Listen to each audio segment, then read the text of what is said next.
Chennai 365, an effort by SKS in association with social, sports and cultural bodies to do good to a vibrant Chennai.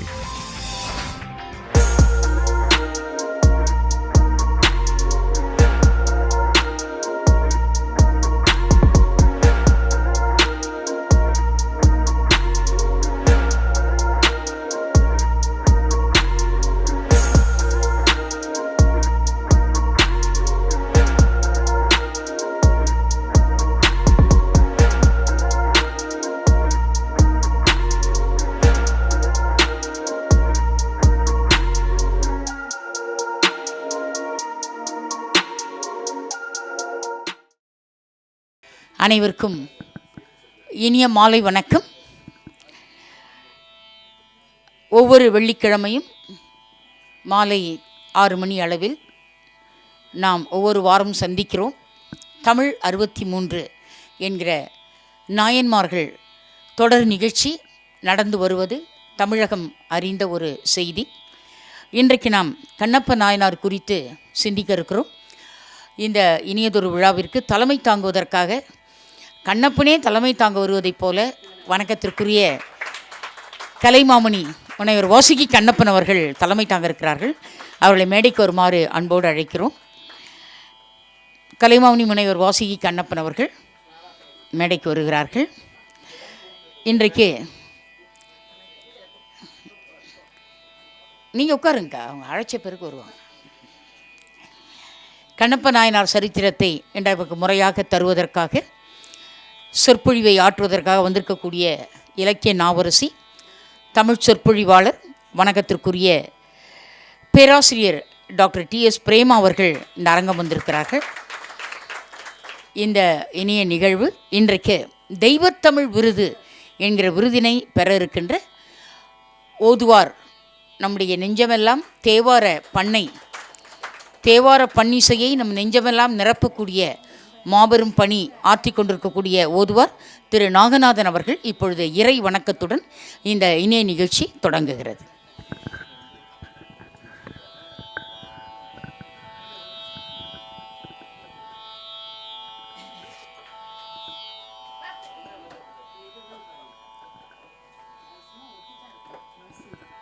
திருச்சிற்றம்பலம். நம பார்வதி பதையே ஹர மகாதே. இடரினுள் தளரேனோ எனதொரு நோய் தொடரேனோ ஓனகடல் தொழுதெழுவே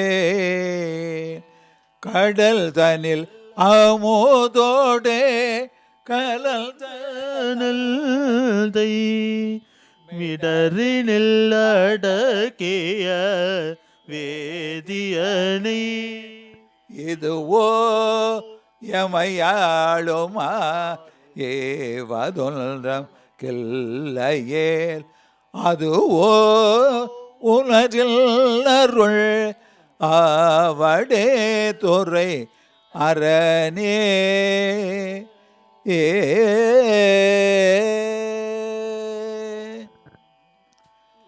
கள்ளப்பல் ஒப்பதோர் அல்பில்மை கண்டவில்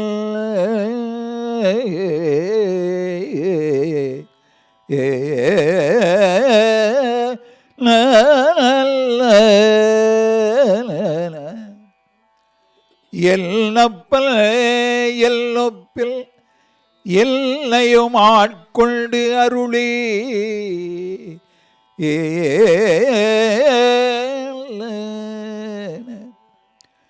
வண்ணப்பணித்து எல்லை வாவென்றவால் கருணை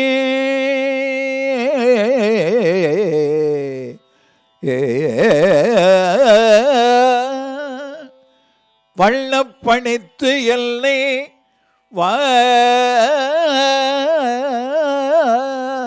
வெல்றவால் கருணை சொல்ல பொல்லேற்றற்கே சென்று ஓதாய் கோத்துல்வே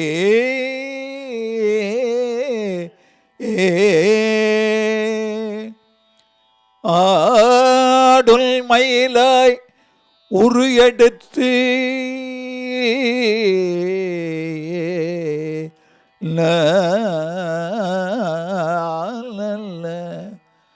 அன்று இறைவல் திருத்தாள் நாடி அர்ச்சித்த நாயகியாயலில் நாமங்களை பாடி நாமங்களை பாடி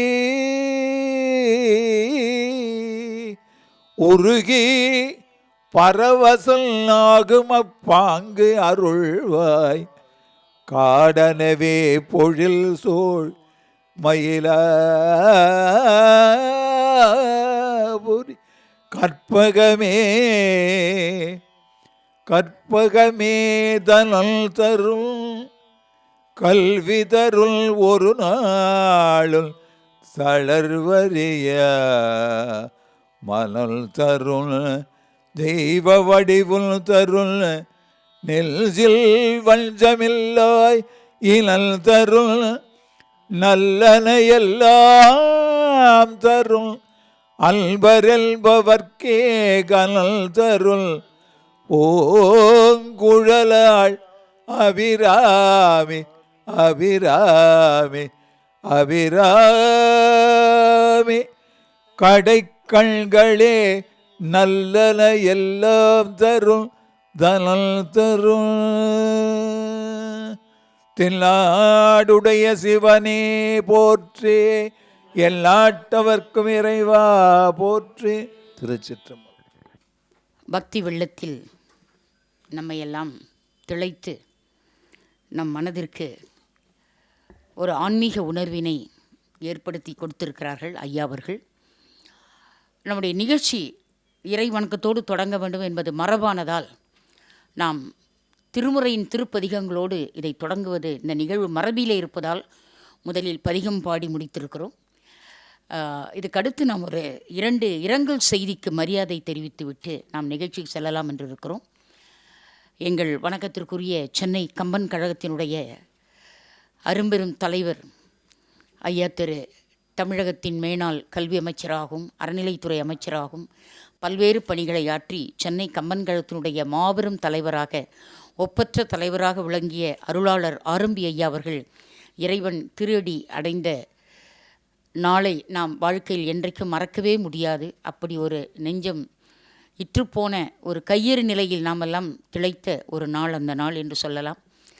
அடுத்த நாள் 3 பிரதம மந்திரிகளுக்கு தனி அலுவலராகவும் ஐஏஎஸ் அதிகாரியாகவும் திரிபுரா மாநிலத்தினுடைய மேனாள் ஆளுநராகவும் பணியாற்றிய ஐயா திரு BS ராகவன் அவர்கள் இறைவன் திருஅடி அடைந்தார்கள். இவர்கள் இருவருக்கும் நாம் இப்பொழுது அஞ்சலி செலுத்தும் விதத்தில் 2 மணி துளிகள் நாம் எழுந்து நின்று மௌனத்தோடு இவர்களுடைய பெருமிதத்தை போற்றி அஞ்சலி செலுத்துமாறு பணிவன்புடன் கேட்டுக்கொள்கிறோம்.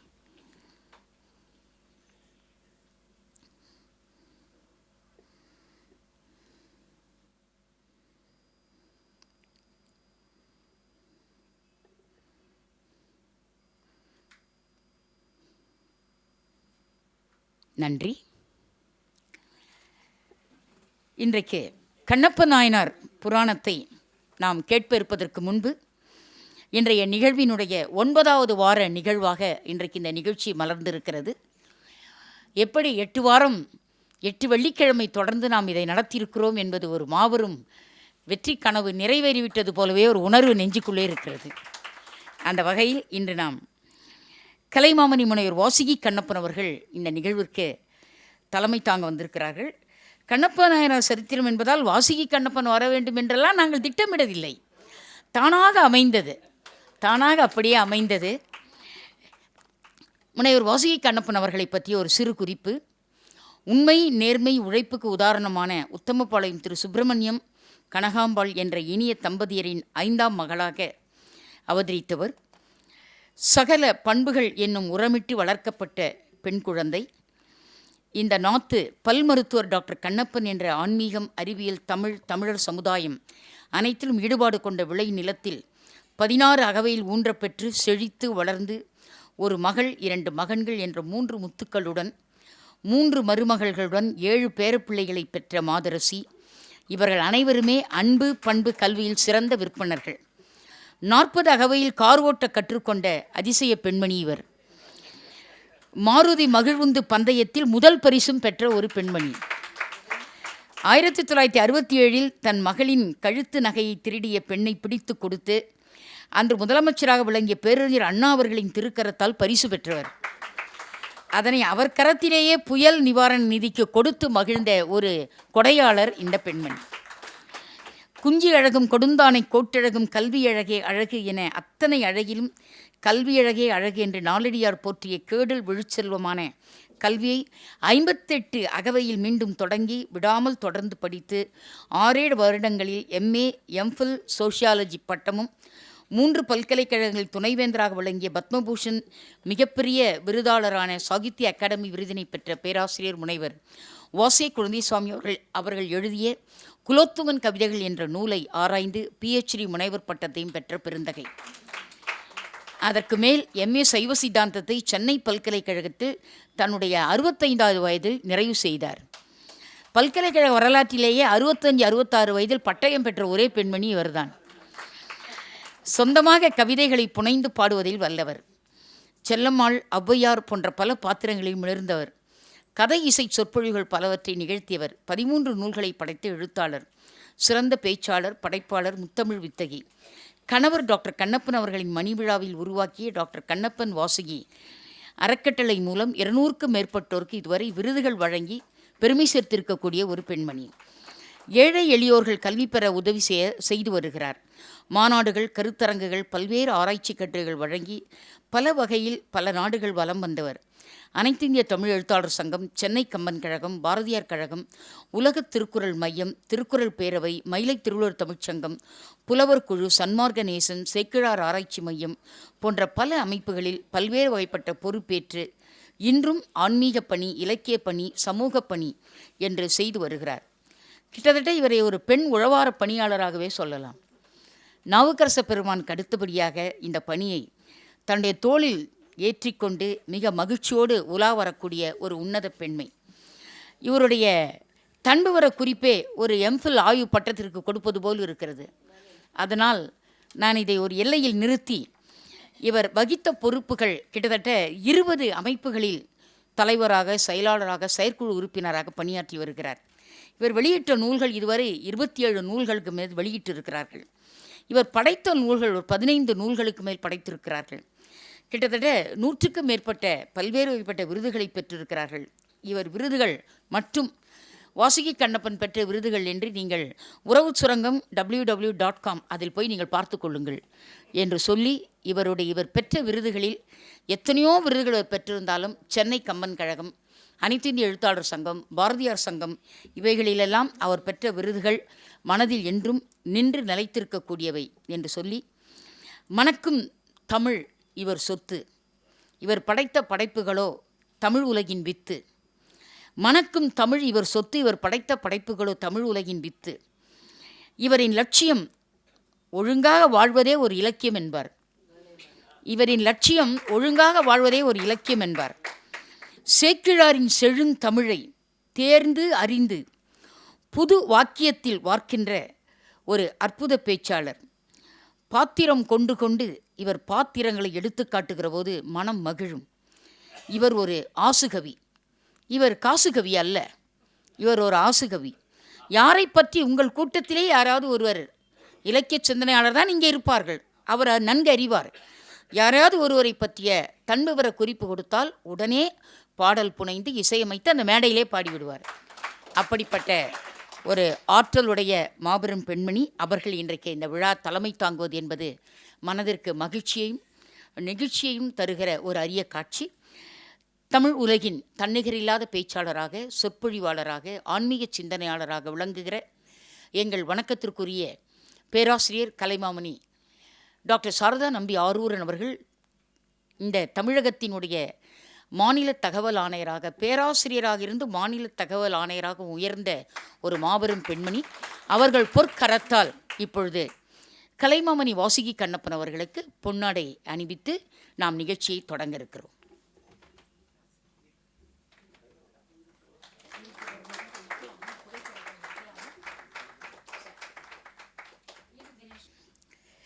நண்பர்களே, உங்கள் செவிகளை திறந்து வையுங்கள். மணக்கும் தமிழை நம் செவிகள் கௌரவப்படுகின்ற வகையிலே வணக்கத்திற்குரிய கலைமாமணி வாசுகி கண்ணப்பன் அவர்கள் இப்பொழுது தலைமை உரை ஆற்ற வருகிறார்கள். வருக பன்னிசை கலைமாமணி வாசுகி கண்ணப்பன் அவர்கள். உலகெல்லாம் உணர்ந்து ஓதற்கரியவன் நிலவுலாவிய நீர்மலி வேதியன் அலகில் சோதியல் அம்பலத்தாடுவான்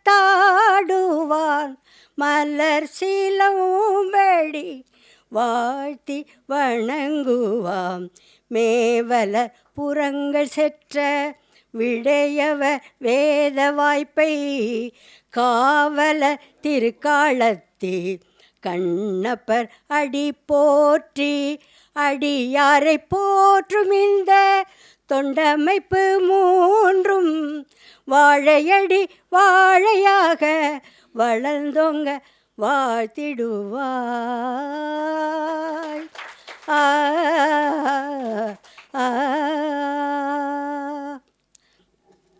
என்று எல்லாம் வல்ல இறைவனையும் மூல நூலான திருத்தொண்டர் திருவெந்தாதியை படைத்த நம்பியாண்டார் நம்பியையும் அதனை பின்பற்றி திருத்தொண்டர் தொகை படைத்த சுந்தரமூர்த்தி சுவாமிகள் அவர்களையும் 4826 செய்யுள்களை கொண்ட பெரிய புராணத்தை ஆய்வாளர் ராஜமாணிக்கனார் ராமதேவன் என்றும் மற்றவர்களால் அருண்மொழித்தேவர் என்றும் அழைக்கப்படும் சேக்கிழார் இவர்களின் பொற்பாதங்களை முதற்கண் வணங்கி மகிழ்கின்றேன்.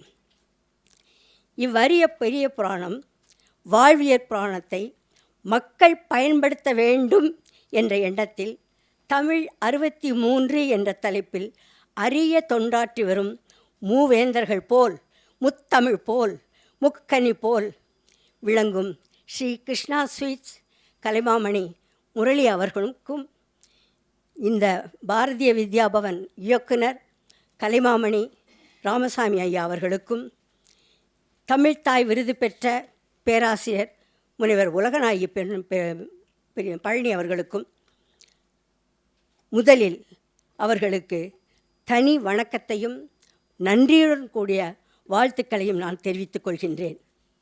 மேலும் இன்று அருமையாக இங்கு பாடி நம்மளையெல்லாம் மெய்மறக்கச் செய்த தெய்வத்தமிழ் விருது பெற இருக்கின்ற ஓதுவார் நாகநாதன் ஐயா அவர்களுக்கும் உலகமெல்லாம் சுற்றி வரும் நாவுக்கரசர் பேராசிரியர் டாக்டர் TS பிரேமா அவர்கள் இன்று சிறப்பு சொற்பொழிவு ஆற்ற இருக்கின்றார்கள்.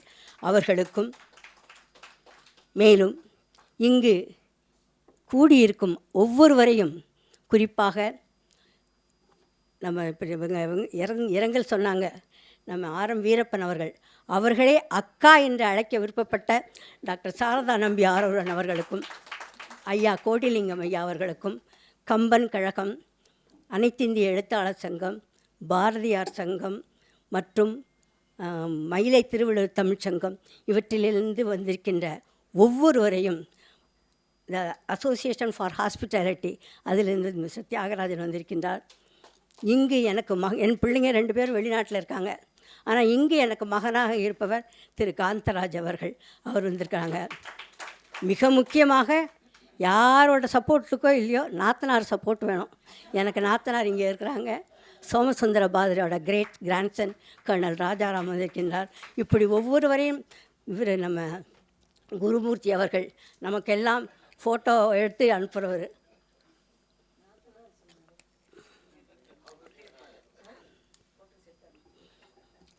இப்படி ஒவ்வொருவரையும் நான் மனமார பாராட்டி மீனாட்சி பாடகர் அவர்கள் வந்திருக்கின்றார்கள். இதயகீதம் ராமானுஜம் இப்படி ஒவ்வொருவரும் வந்திருக்கின்றார்கள். சேயோன் அவர்கள் கால் ஆப்ரேஷன் பண்ணி வந்திருக்கிறார், வர்றேன்னு சொன்னார், வந்துடுவார்னு நினைக்கிறேன். அப்படி வந்திருக்கின்ற ஒவ்வொருவர்களையும் நான் மனமார பாராட்டி வரவேற்கின்றேன். என்று மிக விரிவாக அதிகமாகவே புகழ்ந்தார். ஆனால் அனைத்திற்கும் காரணம் எல்லாம் வல்ல இறைவன். அதைவிட எனக்கு இறைவனுக்கும் மேலாக இருந்தவர் என் கணவர். என்னை பெற்று வளர்த்த என் தந்தை. அதற்கு முதலில் பிள்ளையார் சொல்லி போட்டார். ஆக இத்தனை பேருடைய சப்போர்ட் இருந்ததுனால்தான் நான் வாழ்க்கையில் பின்னாலேயாவது மேலே வர முடிஞ்சுது என்பது தான் உண்மை. இருந்தாலும் என்னை மிக விரிவாக எடுத்துக்கூறிய அம்மையார் அவர்களுக்கு என் வணக்கம்.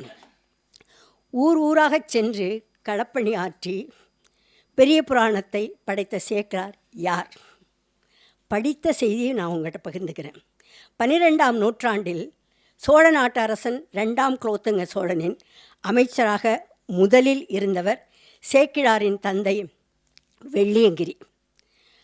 அவர் அரசனுக்கு ஒரு சமயம் ஒரு கேள்வி தோன்றியது. கடலினும் பெரிது, உலகினும் பெரிது, மலையினும் பெரிது எது? இதற்கு விடை காணுமாறு அமைச்சரை பணித்தார். விடை அறியாது தவித்து வீட்டிற்கு வந்தபோது அருண்மொழித்தேவர், ஏனப்பா சோர்ந்திருக்கின்றீர்கள் என்று கேட்க, அரசன் இவ்வாறு கேட்டுவிட்டார், எனக்கு என்ன பதில் சொல்வதென்று தெரியவில்லை என்று வருந்திய போது, அதற்கு என்ன விடை இருக்கின்றதே. என்னப்பா? பயன் தூக்கார் செய்த உதவி நயன் தூக்கின் நன்மை கடலினும் பெரிது. 103வது குறள்.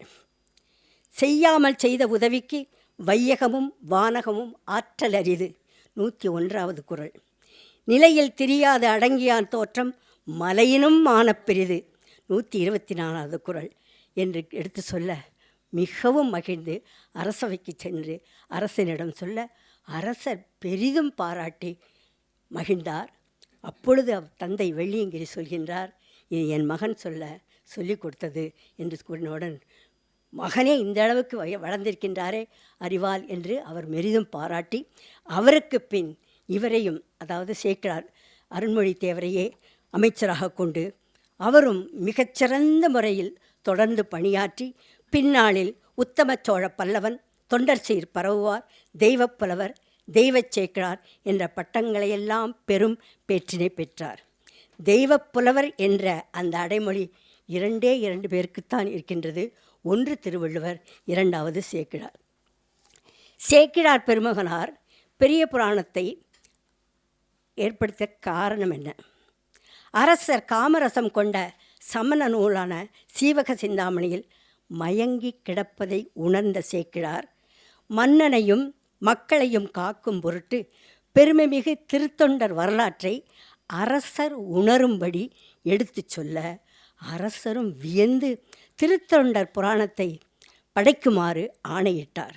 அதன்படி ஊர் ஊராகச் சென்று அனைத்து வரலாறுகளையும் திரட்டி அதனை தில்லையில் எம்பெருமானே உலகலாம் என்று அடியெடுத்து கொடுக்க உருவானது தான் இந்த பெரிய புராணம். அமைச்சர் என்றால் இப்படி இருக்க வேண்டும். அவரைப் போலவே இன்றைய சமூகம் திசை மாறி செல்வதைக் கண்டு இந்த 3 அமைப்பும் இப்படிப்பட்ட நிகழ்ச்சிகளை நடத்தி நல்வழி காட்டுகின்றார்கள் என்றால் அந்த நாயன்மார்களை பெரிய புராணத்தின் மூலம் அறிகின்றோம். இன்று நடமாடும் நாயன்மார்களாக இந்த 3 பேரும் திகழ்கின்றார்கள் என்பதையும் நான் மகிழ்ச்சியுடன் தெரிவித்துக் கொள்கின்றேன். வாழ்ந்து வழிகாட்டிய நாயன்மார்களில் இன்று உணர இருப்பவர் கண்ணப்ப நாயனார்.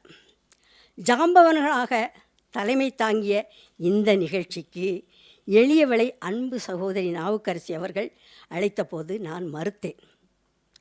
அவரோட திறமை உங்கள் எல்லாத்துக்குமே தெரியும். நம்ம மெட்ராஸ் பாஷையில் சொன்னால் கில்லாடின்னு சொல்லலாம்.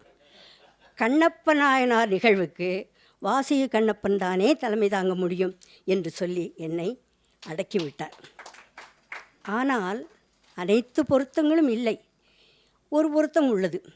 கண்ணப்ப நாயனார் ஒரு வேடர், ஆச்சாரம் தெரியாதவர், அருளால் ஈர்க்கப்பட்டவர். வாயில் அபிஷேக நீரும் கொண்டையில் பூவும் ருசி பார்க்கப்பட்ட பன்றிக்கறியும் எடுத்து சொண்டு அர்ப்பணித்தார்.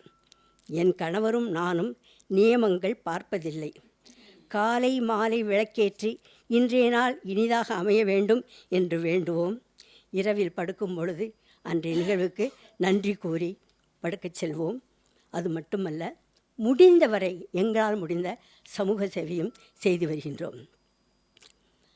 காசேதான் கடவுளடா எல்லாத்துக்கும் தெரியும். ஆனால் இப்பேற்பட்ட ஹார்ட் ஆஃப் த சிட்டியில் இந்த இடத்தை இலவசமாக கொடுத்து தொண்டாற்றி வருபவர் கலைமாமணி ராமசாமி ஐயா அவர்கள்.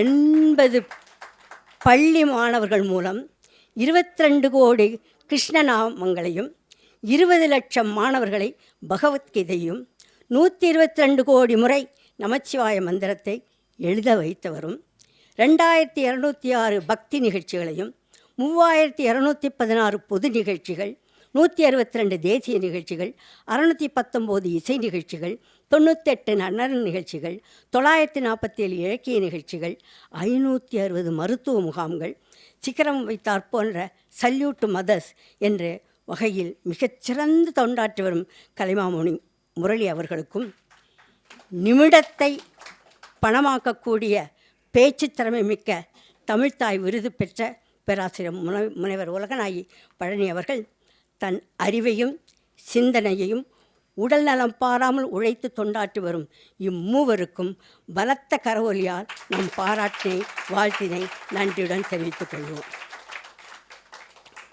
தன்னலமற்ற இவர்களின் தொண்டிற்கு தெய்வீக அனுகிரகமும் இன்று உள்ளதை இலைமறை காயாய் நாம் உணரலாம்.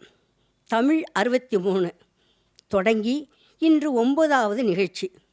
9 என்பது மிகச்சிறந்த எண். 9ஐ பெருக்கினாலும் கூட்டினாலும் எப்படி பண்ணாலும் திருப்பி 9 தான் வரும். அது மட்டுமல்ல, உடலின் துவாரங்கள் 9, லோகங்கள் 9, விரதங்கள், தானியங்கள், பண்புகள், குணங்கள், சக்திகள், திரவியங்கள், ரத்னங்கள், ரசங்கள், தீர்த்தகங்கள், கிரகங்கள், பாஷாணங்கள், சக்கரங்கள், இப்படி சொல்லிக்கொண்டே போகலாம். தங்கம், வெள்ளி, பிளாட்டினம், தூய்மைக்கு 9, 9, 9, 999 என்று கூறுவார்கள். திருமந்திரம் உட்பிரிவுகள் 9, ஐக்கிய நாட்டு நீதிபதிகள் 9, இப்படி 9இன் மகிமை அளப்பட முடியாது. தமிழ் 63 கூட்டினால் 9, இன்று 9வது நிகழ்ச்சி. ஸ்ரீ கிருஷ்ணா ஸ்வீட்ஸ் கூட்டினால் 9, உறவுச்சுரங்கம் கூட்டினால் 9, கண்ணப்ப நாயனார் கூட்டினால் 9, உலகநாயகி பழனி கூட்டினால் 9, ஓதுவார் நாகநாதன் அவர்களை கூட்டினால் 9, நாவுக்கரசி பிரேமா கூட்டினால் 9, அடியேன் வாசியை கண்ணப்பன் என்ற எழுத்தை கூட்டினாலும் 9. எப்படி நிறைவாக அமைந்திருக்கின்றது என்கின்ற பொழுது இறைவன் சாட்சாத் இங்கு இருந்து நம்மளை மானசீகமாக ஆசீர்வதிக்கின்றார் என்பதை நாம் உணரலாம். நாயன்மார்கள் காட்டிய லட்சிய பாதையில் நாமும் ஒவ்வொருவரும் நடக்க முயல்வதுதான் தமிழ் 63 என்ற நிகழ்ச்சிக்கான சபதமாக கொள்ள வேண்டும் என்று கூறி, இந்த நல்ல அரிய வாய்ப்பினை தந்தமைக்காக என் மனமார்ந்த நன்றியை கூறி விடைபெறுகின்றேன். நன்றி, வணக்கம்.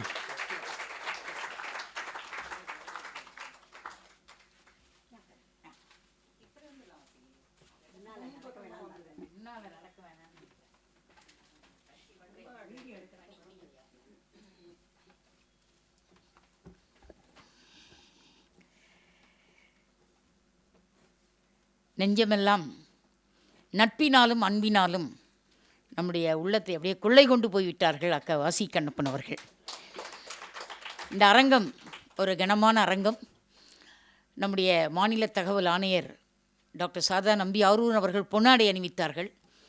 இன்னும் சற்று நேரத்துக்கெல்லாம் காஞ்சிபுரம் ஆணையர் வந்து விட்டார்கள். அவங்க பாருங்கள், ஆமாம், காஞ்சிபுரம் வணக்கத்திற்குரிய நம்முடைய அவங்க பேரும் பிரேமா அவர்கள் காஞ்சிபுரம் மாவட்டத்தில் ஒரு தன்னிகர் இல்லாத அன்கம்பேரபிள் பர்சனாலிட்டி என்று சொல்வார்கள் ஆங்கிலத்தில். அப்படிப்பட்ட ஒரு பெண்மணியாக பணியாற்றியவர்கள். அவர்கள் இல்லாத இலக்கிய கூட்டம் நிலவில்லாத வானம் போல் இருந்தது ஒரு மாத காலம். கொஞ்சம் உடல் நல காரணம், இன்னொன்று உறவினர்கள் காரணம். உறவினர்கள் வந்துக்கிட்டே இருக்காங்க வீட்டுக்கு, அதனால் அவங்களால் வர முடியல. அப்போ நான் சொன்னேன், பல வேலைகளுக்கு மத்தியில் நீங்கள் இந்த உறவு சுரங்கத்தின் உறவையும் சற்று பார்க்க வேண்டும் என்று காலை தொலைபேசியில் சொன்னேன். உடனே மாலை வந்து விட்டார்கள். வாங்க மேடம், வணக்கம் மேடம். நம்ம சிங்கப்பூர் கல்யாணி அவர்கள் எல்லாருக்கும் ஸ்வீட்ஸ் கொடுத்தாங்க. 14ஆம் தேதி நம்முடைய தமிழ் புத்தாண்டை முன்னிட்டு எல்லாம் வந்தவங்க எல்லாருக்கும் வாய்க்கு சுவையானது ஒரு இனிப்பு கொடுத்தாங்க. செவிக்கு இனிமையான சுவை பிரேமா தர இருக்கிறார்கள். காலதாமதம் வந்ததுனால சாக்லேட் கிடைக்கல. ஆடடா, போகும்போது கண்டிப்பாக பிரேமா கொடுக்கப்படும். நண்பர்களே, இன்றைக்கு நாம் பார்க்குற ஓதுவாருடைய வாழ்க்கை குறிப்பு, இவர்களுக்கெல்லாம் எப்படி இறைவன் இப்படி ஒரு ஆற்றல் கொடுத்தார் என்று நாம் எண்ணி எண்ணி வியந்து பார்க்கக்கூடிய ஒரு தன்னடக்கமான மனிதர்களாக வாரம் வாரம் ஓதுவார்கள் வராங்க. திருமுறையை படித்ததனால் இவர்கள் இவ்வளவு தன்னடக்கமாக ஆயிட்டாங்களா, இல்லை இறைவனுடைய அருளால் இவர்களுக்கு அந்த அடக்கம் வரப்பிரசாதமாக வந்ததா என்று எண்ணி பார்க்கக்கூடிய வகையிலே ஐயா திரு நாகநாதன் அவர்கள் எவ்வளோ பெரிய மாமனிதர். அவருடைய வாழ்க்கை குறிப்பை எனக்கு ரொம்ப சிம்பிளாக அவரே கையில் எழுதி அதை ஃபோட்டோ பிரிண்ட் எடுத்து எனக்கு அனுப்புனார். அப்போ நான் சொன்னேன், ஐயா நீங்கள் இவ்வளோ ஒரு தரமான தமிழ் பணியும் இசைப்பணியும் இறைப்பணியும் செஞ்சுருக்க உங்களுக்கு உங்கள் தன்விவர குறிப்பை நான் ஒரு சின்ன நூலாக்கம் செஞ்சு உங்களுக்கு கொடுக்குறேன்னு சொன்னேன். ஏன்னா ஒவ்வொருத்தர் கரத்திலும் இருக்க வேண்டிய, இப்போ இருந்திருந்தா நீங்கள் உங்கள் கையில் நான் தந்துடுவேன். அப்படிப்பட்ட ஒரு கனமான ஒரு ப்ரொஃபைல், ஒரு தன்விவர குறிப்பு. ஒரு நிமிஷம் பார்க்கலாம். திருநெறிய தமிழிசை என்று போற்றப்படக்கூடிய பன்னிரு திருமுறையை தன் வாழ்நாளில் உயிர் மூச்சாக கொண்ட வணக்கத்திற்குரிய குருவாய் இருந்த தன் தந்தையார் திரு சுந்தரேச தேசிகர் திருமதி சுப்புலட்சுமி அம்மையார் அவர்களுக்கு மகனாக 1949 பிறந்தார். இவருடைய பிறப்பு அன்றே தமிழிசைக்கு புதிய தாக்கம் பிறந்து விட்டது என்று சொல்லக்கூடிய வகையிலே தந்தையாரே குருவாக இருந்து தன்னுடைய இசைப்பணியை மிக அழகாக படித்திருக்கிறார்கள். இவர் பாடி வந்திருக்கக்கூடிய திருத்தலங்களெல்லாம் எடுத்து பார்த்தால் இன்றைக்கும் தேவாரம் திருவாசகம் என்றால் ஐயா திரு நாகநாதன் என்று சொல்லக்கூடிய ஒரு மாபெரும் பணியை செஞ்சிருக்கிறாங்க. ஐயாவுடைய திருப்பெயரை நம்முடைய வணக்கத்திற்கு பெரும்பான நம்பி ஐயா திரு கோடிலிங்கம் அவர்கள் நமக்கு எடுத்து சொன்ன பொழுது இவரும் ஒரு பெரும்பான நம்பி என்று அவருடைய தன்விவர குறிப்பு படித்த போது தான் தெரிஞ்சுது. பாருங்கள், அன்றைக்கெல்லாம் பரிசில் பெற்ற பாணன் இன்னொரு பரிசில் பெறப்போகும் பாணனை தான் பரிசில் பெற்று வந்த மன்னனிடத்தில் ஆற்றுப்படுத்துவான். அதுதான் ஆற்றுப்படை இலக்கியமாக வந்தது. அதுபோல் இந்த பெரும்பான நம்பி இன்னொரு பெரும்பான நம்பிக்கு இடத்தை காட்டுகிறார் என்று சொன்னால் இதுதான் திருமுறை கலாச்சாரம். அந்த திருமுறை கலாச்சாரத்தில் என்ன இல்லை? அழுக்காறு, பொறாமை, கயமை, நயவஞ்சகம் இதெல்லாம் எதுவுமே இல்லை. தான் அடைந்த அதே சிறப்பு திரு நாகநாதன் அடைய வேண்டும் என்று சொல்லி ஒரு பெரும்பான நம்பி இன்னொரு பெரும்பான நம்பி அறிமுகம் செய்கிறார் இல்லையா? அதை எண்ணுகிற போது மனம் உண்மையிலேயே மகிழ்ச்சி கொண்டது. தனது தந்தையின் காலத்திற்கு பிறகு இவர் திவ்ய பிரபந்தங்கள் எப்படி பாட வேண்டும் என்று பயிற்சி கொடுத்திருக்கிறார்களோ வைணவர்கள், அதற்கு முன்பு பயிற்சி கொடுத்த இலக்கியம் திருமுறை இலக்கியம். ஆக திருமுறை இலக்கியத்திற்கு பள்ளி இருந்தால்தான் படிக்க முடியும் என்று பல்வேறு வகைப்பட்ட தேவார பாடசாலைகளை உருவாக்கி தன் தந்தையாருக்கு பிறகு இந்த பணியை தொடர்ந்து ஆற்றி வருகிறார். நம்முடைய கபாலீஸ்வரர் ஆலயத்தில் 29 ஆண்டுகள் திருமுறை பணியை தொடர்ந்து செய்திருக்கிறார். நான் சொன்னேன், நாகநாதன் ஐயா நீங்கள் வரும்போது ஒரு வேளை உங்களுக்கு வரவேற்பு கொடுக்க யாரும் இல்லைன்னா கபாலியே கொடுத்துருவாருன்னு. 29 ஆண்டுகள்ங்க, என்னங்க எவ்வளோ நல்ல பலத்தை கரவழி தர்றாங்க. 29 ஆண்டுகள். அடுத்து 9 ஆண்டுகள் அவருடைய பணி எங்கே இருந்தது என்று கேட்டால் மருந்தீஸ்வரர் ஆலயம், நம்முடைய திருவான்மியூரில் உள்ள மருந்தீஸ்வரர் ஆலயம், அந்த ஆலயத்திலே பணியாற்றி இருக்கிறார்கள். ஒருவேளை கபாலியில் இவர் பாடி பாடி அவர் ரெக்கமெண்ட் பண்ணி திருவான்மியூர் போயிட்டாரா அப்படின்னு கேட்டால், இவர் என்றாவது ஒரு நாள் திருவான்மியூர் சென்று பாடிக்கொண்டிருக்கும் பொழுதே அவர் பாடலின் ஊடே சிந்தனை வருமா கபாலியை பார்க்க வேண்டும் என்று. உடனே இந்த ஆலய பணி முடித்து அந்த ஆலய பணிக்கு வந்துடுவாராம். இப்படி ஆலயங்கள் தோறும் சென்று அந்த ஏழிசையாய் இசைப்பயனாய் என்று போற்றப்படுகிற தேவார திருமுறைகளை பாடி பாடி இவர் எதை இன்றைக்கு விரும்புகிறது, எதை பேசுகிறது என்று சொன்னால் தேவார பண்களை மட்டுமே பேசக்கூடிய ஒரு நவசக்தி அவர் உள்ளத்தில் இருந்ததால் மயிலாப்பூர் நவசக்தி விநாயகர் ஆலயத்தில் இப்பொழுது தொடர்ந்து பணி செய்து வருகிறார். நாங்களாம் வருஷத்துக்கு ஒரு முறை நவசக்தி ஆலயத்துக்கு விநாயகர் சதுர்த்தி பேச போவோம் இல்லைங்களா? ஐயா 365 நாளும் அந்த நவசக்தி இருந்ததால் அங்கேயே இருக்கிறார். மயிலாப்பூர் நவசக்தி ஆலயத்திலே இருந்து பணியாற்றி கொண்டு இருக்கிறார்கள்.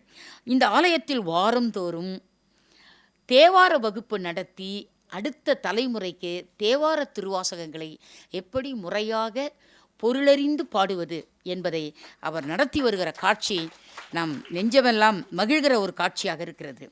இவருக்கு பல்வேறு வகைப்பட்ட இலக்கிய பட்டங்கள், இசை விற்பனர் பட்டங்கள், பெரும்பான நம்பி பட்டங்கள் கொடுத்திருக்கிறார்கள்.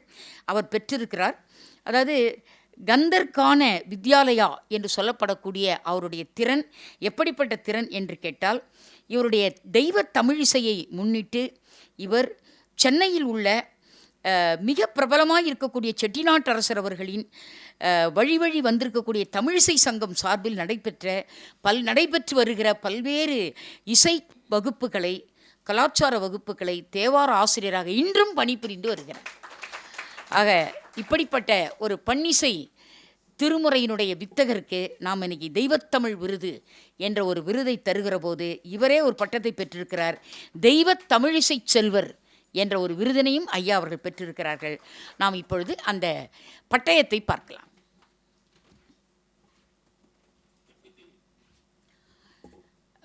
வணக்கத்திற்குரிய ஸ்ரீ கிருஷ்ணா ஸ்வீட்ஸ் கலைமாமணி முரளி ஐயா அவர்களும், பாரதிய வித்யாபவன் கலைமாமணி ஐயா திரு ராமசுவாமி அவர்களும் இணைந்து உறவு சுரங்கத்தோடு கைகோத்து தெய்வத்தமிழ் விருது என்ற இந்த அழகிய விருதினை ஓதுவார் திரு சு நாகநாதன் ஐயா அவர்களுக்கு வழங்குவதில் பெருமிதம் கொள்கிறது. இந்த 3 அமைப்பும் 7 இசையாய் இசைப்பயனாய் அவனருளால் அவன்தாள் வணங்கி நாளும் சிவத்தொண்டு செய்து வரும் அருட்தொண்டர் ஓதுவார் திரு சு நாகநாதன் அவர்களுக்கு தெய்வத்தமிழ் விருது வழங்கி சிறப்பு செய்வதில் ஸ்ரீ கிருஷ்ணா ஸ்வீட்ஸ் மற்றும் உறவு சுரங்கம் பெருமை கொள்கின்றன.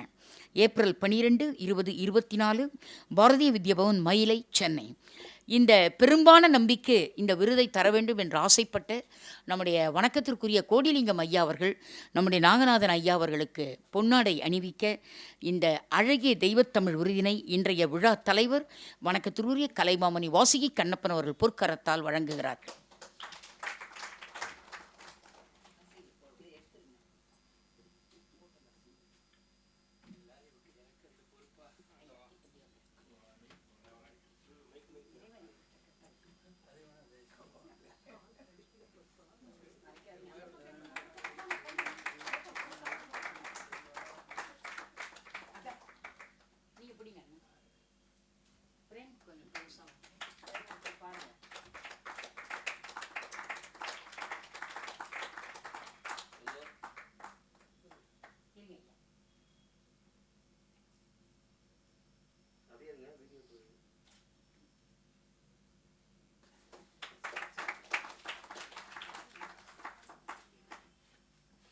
திருச்சிற்றம்பலம். அதாவது திருமுறை பற்றி பேச வேண்டுமென்றால் 4 முறை பேசிக்கிட்டே இருக்கலாம். அவங்க அம்மா சொன்னாங்க. எங்கள் அப்பா சொல்லும் பொழுது, எங்கள் அப்பா திருக்களர் சுந்தரேச தேசியர்னு அவங்க படித்தாங்க இல்லையா, அவர் இந்த கோயிலில் 15 வருஷம் வேலை பார்த்துருக்கார்.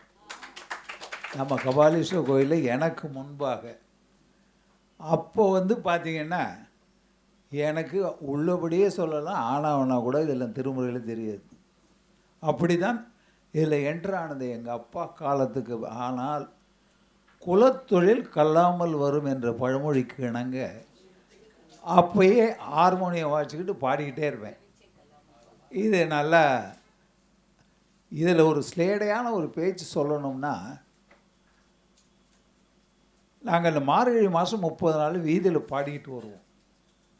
இன்றும் இந்த வருஷமும் நடத்தணும்.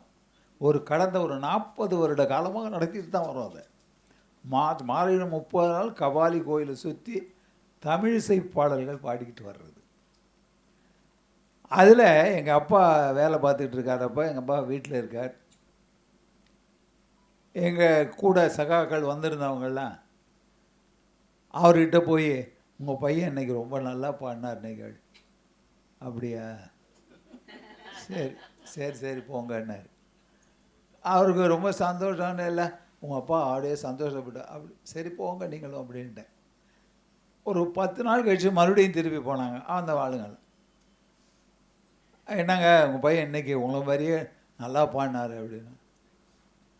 மறுபடியும் அப்படியா, சரி போங்க. கடைசி நாளுக்கு முதல் நாள் எல்லோரும் அன்னைக்கு வந்தவங்க ஒரு 7-10 பேர் கூட போயிட்டாங்க. போய் உள்ளே உட்காந்து, நான் வெளியில் உட்காந்துருக்கேன். உள்ளே வாங்கன்னு, அதெல்லாம் வேண்டாம் நீங்களே போங்கன்னு. உள்ளே போயிட்டு அவர், என்னங்க வாங்க உட்காருங்க எல்லோரும் அப்படின்னு. என்ன விஷயம் அப்படின்னு. அப்போயாவது அவங்க சுதாரிச்சுட்டு வெளியில் வந்திருக்கலாம். நினைக்கல, என்னவோ கூட உட்கார வைக்கிறாரேன்னு பார்த்துக்கிட்டு. இன்றைக்கி அந்த என்ன புண்ணியம் பாடினீங்க இல்லையா, அந்த பாட்டை இன்றைக்கி அருமையாக பாடினார். அப்படிங்களா, உங்கள்கிட்ட ஒன்று சொன்னால் கோச்சிக்க மாட்டீங்களே என்னார் எங்கள் அப்பா. என்ன அப்படி அவனுக்கு தான் ஞானம் இல்லைன்னு நினச்சேன், உங்களுக்கும் இல்லைன்னு இப்போ தான் தெரியுதுன்னாரு. அலறி அடிச்சுட்டு எல்லோரும் வெளியே ஓடி வந்துட்டாங்க. என்னங்க உங்கள் அப்பா இப்படி உங்களை யார் இப்போ அங்கே போய் சொல்ல சொன்னது?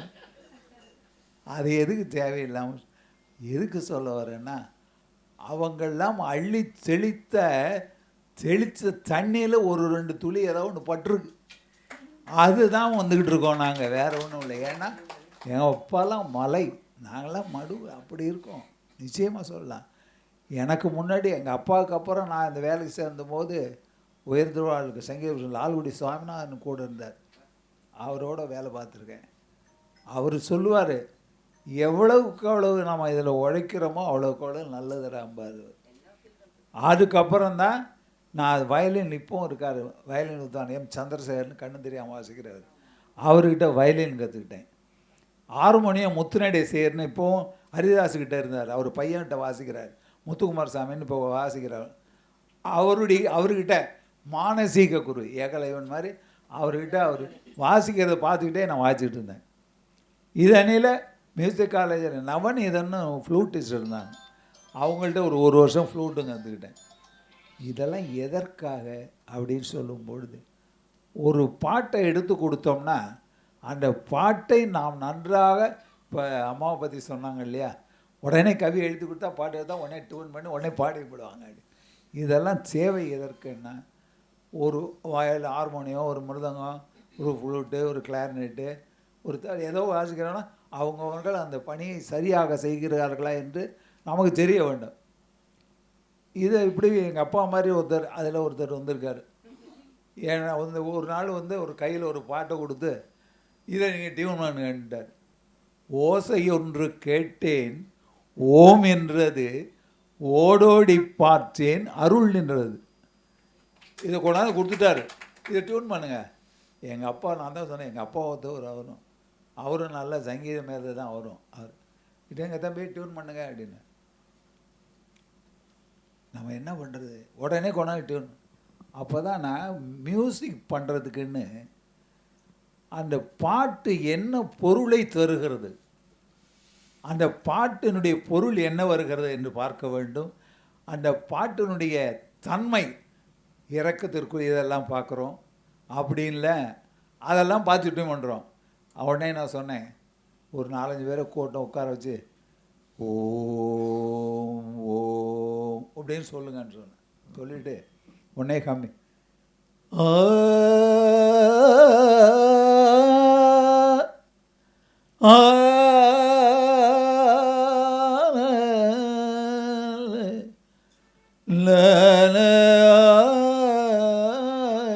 அதில் பண்ணிட்டு ஓசை ஒன்று கேட்டேன், அதாவது ஓசை ஒன்று கேட்டேன். அது ஓம்ன்றது எங்கே ஓடோடி பார்க்குறேன், அங்கே என்னன்னா ஒன்றும் இல்லை, வெறும் திருவருள் தான் இருந்தது.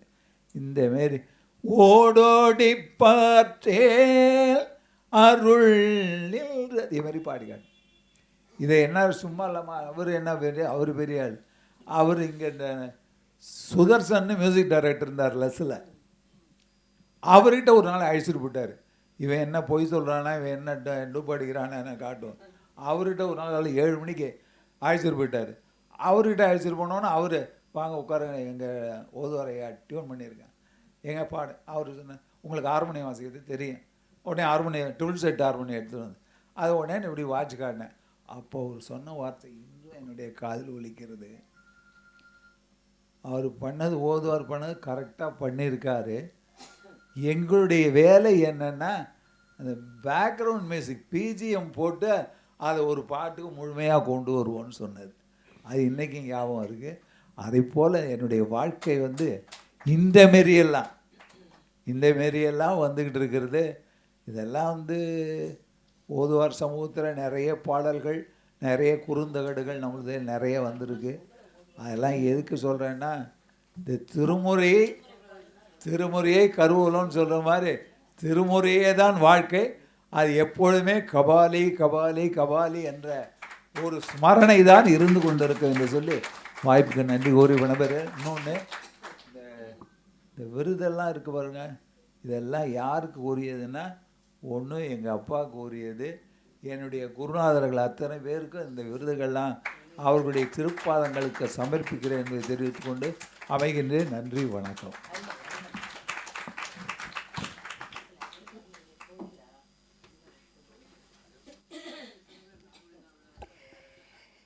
பணியுமாம் என்றும் பெருமை என்கிற குரலுக்கு இணையானதொரு ஏற்புரையை வழங்கிய நம்முடைய ஓதுவார் ஐயா திரு நாகநாதன் அவர்களுக்கு பலத்த கரவொலியால் நாம் பாராட்டு தெரிவிப்போம்.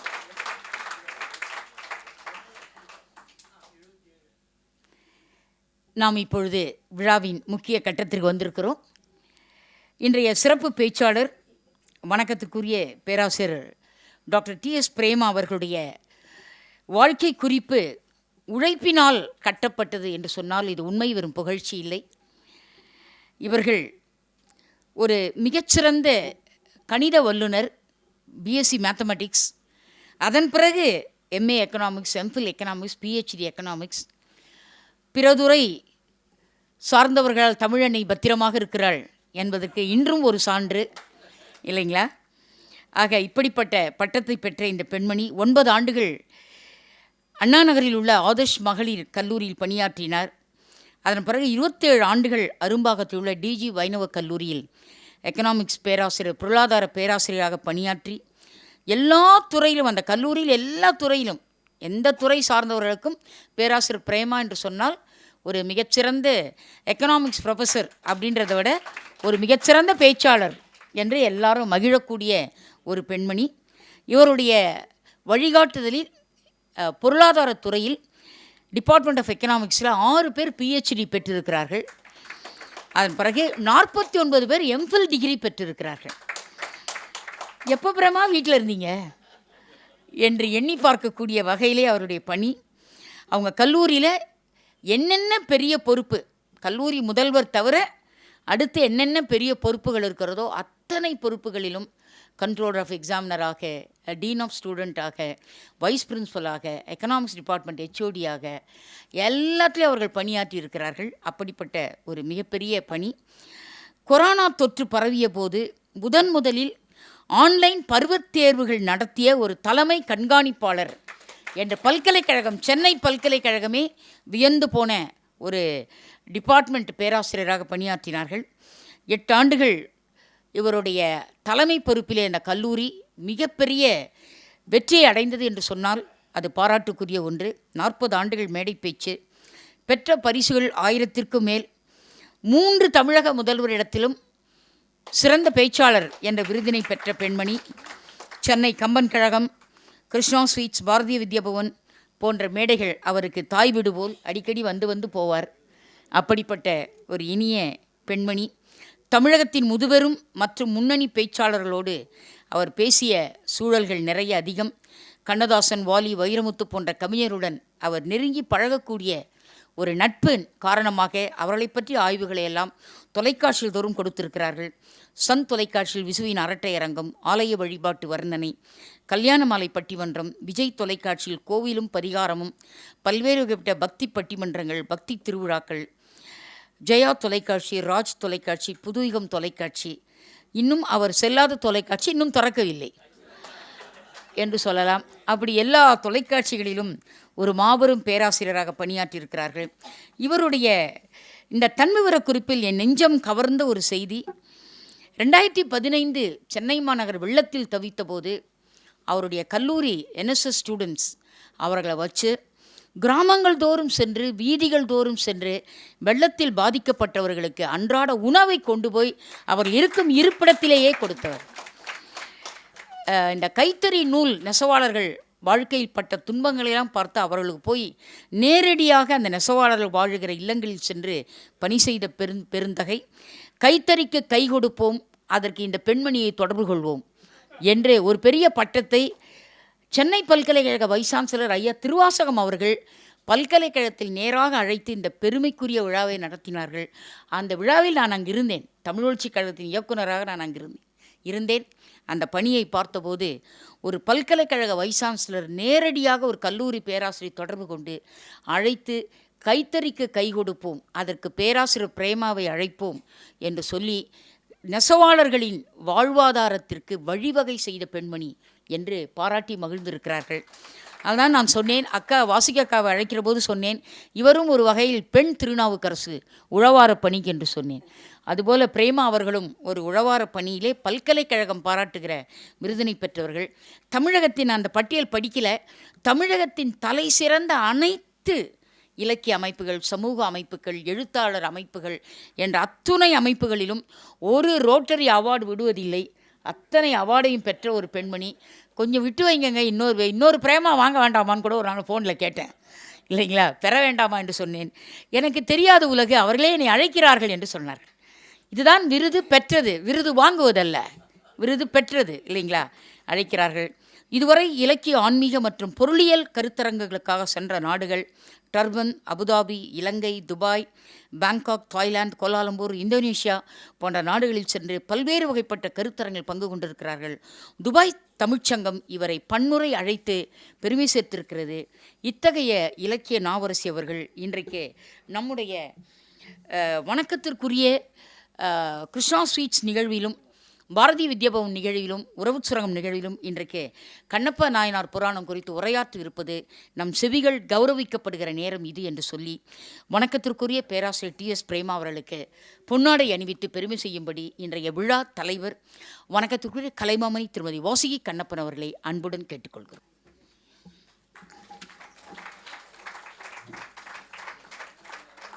நண்பர்களே, செவிகளை திறந்து வையுங்கள். பேராசிரியர் TS பிரேமா, இவர் கூறும் வார்த்தையெல்லாம் குழைந்து வரும் தமிழ் அமுது. இவர் கூறும் வார்த்தையெல்லாம் குழைந்து வரும் தமிழ் அமுது. இலக்கியமே இவரின் இலக்கு, இலக்கியமே இவரின் இலக்கு.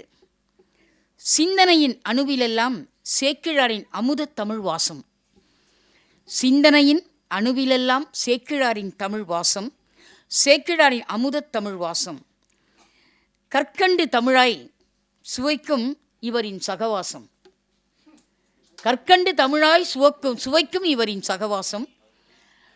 40 ஆண்டுகள் நானும் பேராசிரியர் பிரேமா அவர்களுடன் இணைந்த தோழிகள். அதனால் நான் இந்த வார்த்தையை சொல்கிறேன், தயவுசெய்து அரங்க மக்கள் இந்த வார்த்தையை சிந்திக்கணும். கற்கண்டு தமிழாய் சுவைக்கும் இவரின் சகவாசம்.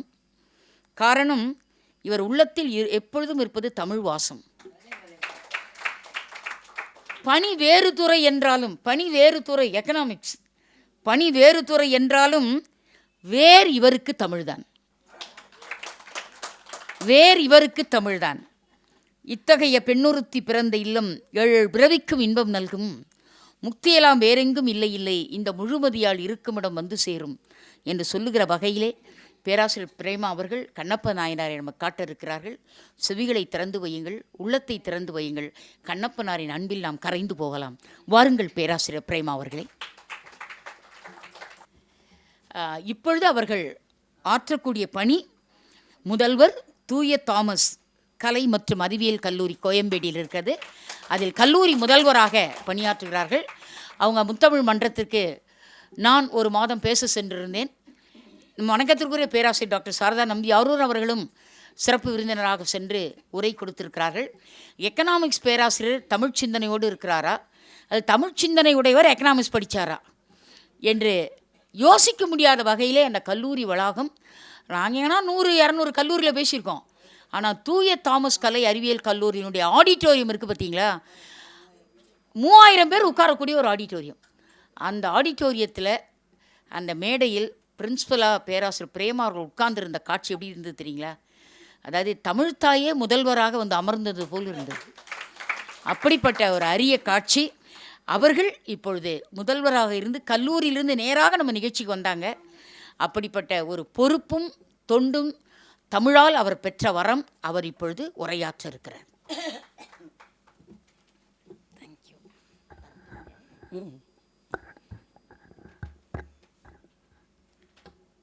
பெற்ற தாய்தனை மகமறந்தாலும், பிள்ளையை பெறும் தாய் மறந்தாலும், உற்ற தேகத்தை உயிர் மறந்தாலும், உயிரை மேவிய உடல் மறந்தாலும், கற்ற நெஞ்சகம் கலை மறந்தாலும், கண்கள் நின்று இமைப்பது மறந்தாலும், நற்றவத்தவர் உள்ளிருந்தோங்கும் நமச்சிவாயத்தை நான் மறவேனே.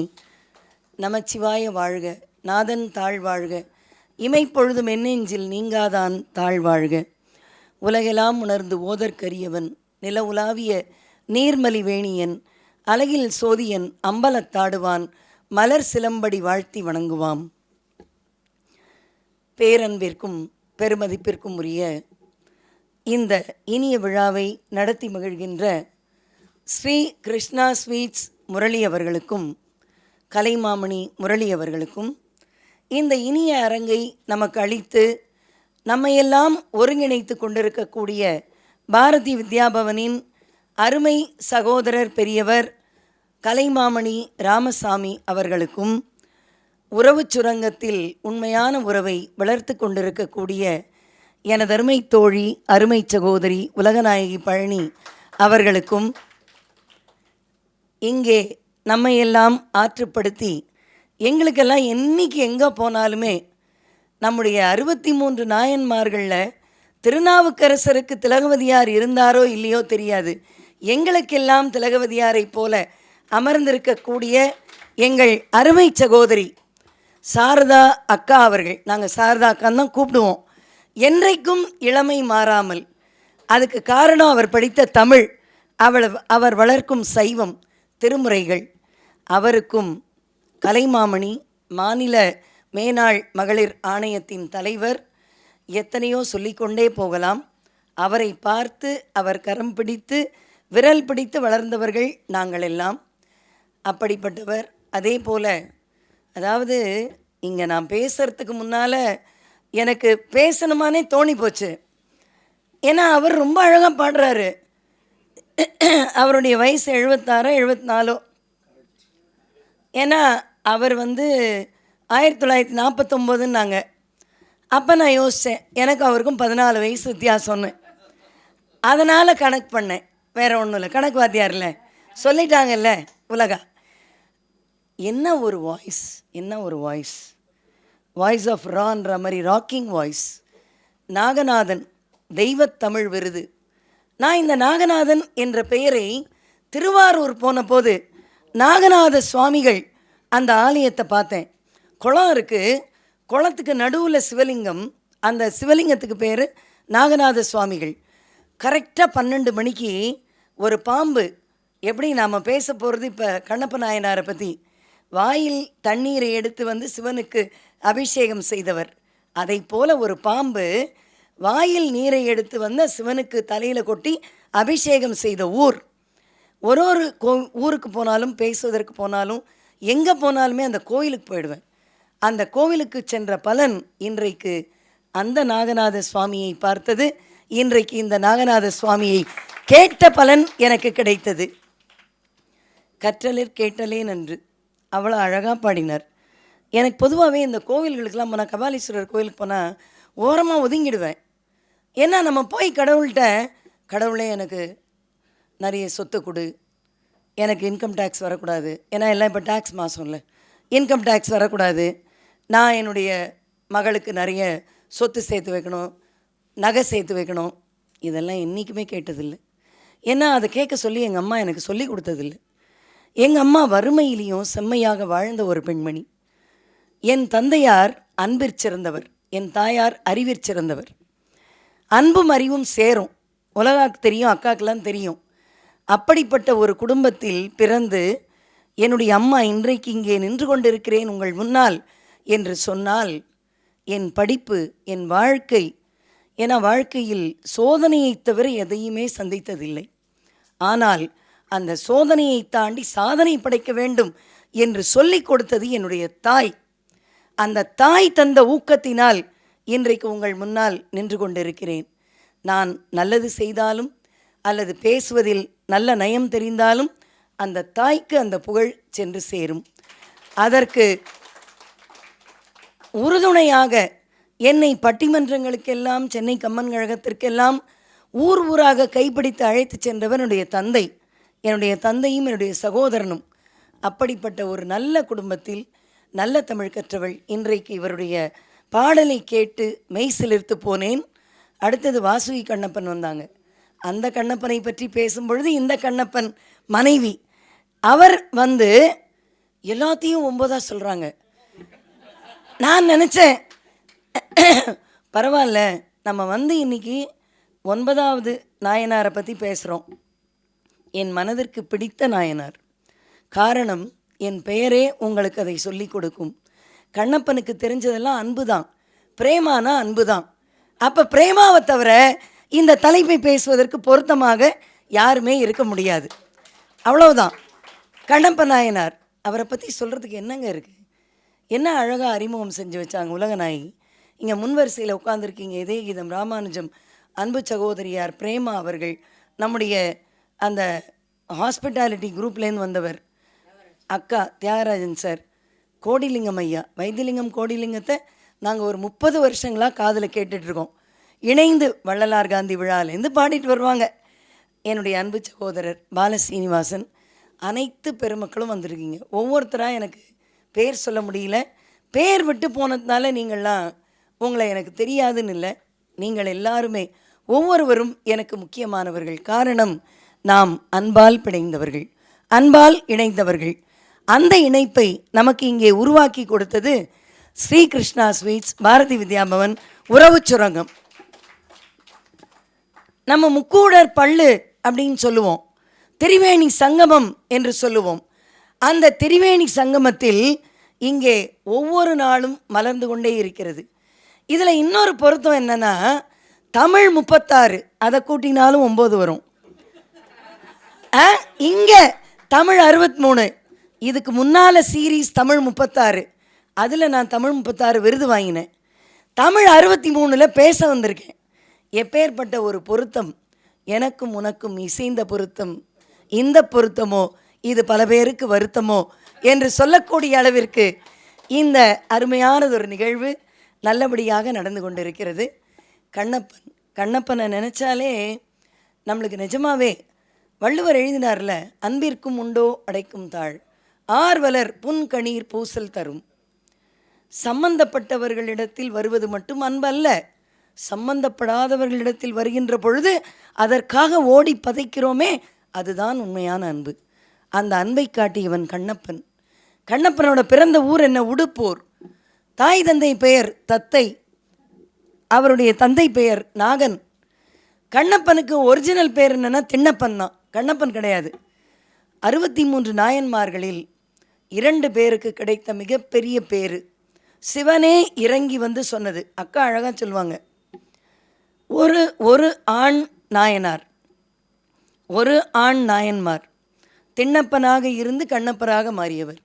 இன்னொரு பெண் நாயன்மார் நம்முடைய தலையால் நடந்து சென்று திருவாலங்காட்டில் சிவனை தரிசித்து பாதத்தில் அமர்ந்த நம்முடைய காரைக்கால் அம்மையார். ஏன்னா இவங்க 2 பேரை தான் சிவபெருமானே அவர்களுடைய அன்பை பார்த்து மெச்சி, நில்லு கண்ணப்ப நில்லு கண்ணப்ப நில்லு கண்ணப்ப. இறைவன் ஒருவனை தன்னுடைய அப்பனாக நினைப்பது, நமக்கெல்லாம் அப்பன் அந்த இறைவன், அந்த இறைவனுக்கு அப்பனாக நினைக்கப்பட்டவன் கண்ணப்பன். நில்லு கண்ணப்ப என்று பேசினார். அதே போல நம்முடைய காரைக்கால் அம்மையாரை பார்த்துதான் நம்மை நோக்கி வரும் இவள் நம் அம்மை காண் என்று பார்வதிக்கு சொல்லுகிறார்.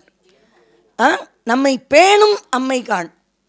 பேணும் அம்மை என்பது வள்ளலார் சொல்வார். நம்முடைய திருவொற்றியூரில் போய் உட்கார்ந்த பொழுது ஒரு திண்ணையில் உட்கார்ந்தாராம். பசி தாங்க முடியல, யாரோ சாப்பாடு போட்டிருக்காங்க. அதை எழுதுறாரு. அன்றொரு நாள் நம் பசி கண்டு அந்தோ தெரியாது நள்ளிரவில் நற்சோர் அளித்த நற்றாய்கான். அந்த தாய்க்கு தான் என்ன அன்பு வருமா? மூளும் பெருங்குற்றம் முன்னி மேன்மேற் செய்யினும் நாளும் பொறுத்து அருளும் நற்றாய்கான். பொறுப்பவள் மட்டும் தாய் அல்ல, பொறுக்கிறது எல்லாரும் செய்கிறது. பொறுத்து மீண்டும் அந்த குழந்தைக்கு அருளுவாளாம். மூளும் பெருங்குற்றம். பாருங்களேன், வீட்டில் தப்பு பண்ணிட்டா தந்தையெல்லாம் என்ன சொல்லுவாங்க? என்ன பிள்ளைய வளர்த்து வச்சுருக்க? அதுவே அவன் ஒரு ரிப்போர்ட் கார்டு நல்லா வாங்கிட்டு வரட்டும், என் பிள்ளை, he is my son, he has got first rank, university first, all credit goes to parents. Credit will be taken by the father when credit comes to him. The boy brings the credit. ஆனால் அந்த credit வராமல் ஒரு இழிநிலை வரும்பொழுது என்ன வளர்த்து வச்சுருக்க? அப்போவும் அந்த தாய் கலங்க மாட்டான். என்ன சொல்வா? வாப்பா உள்ளவா.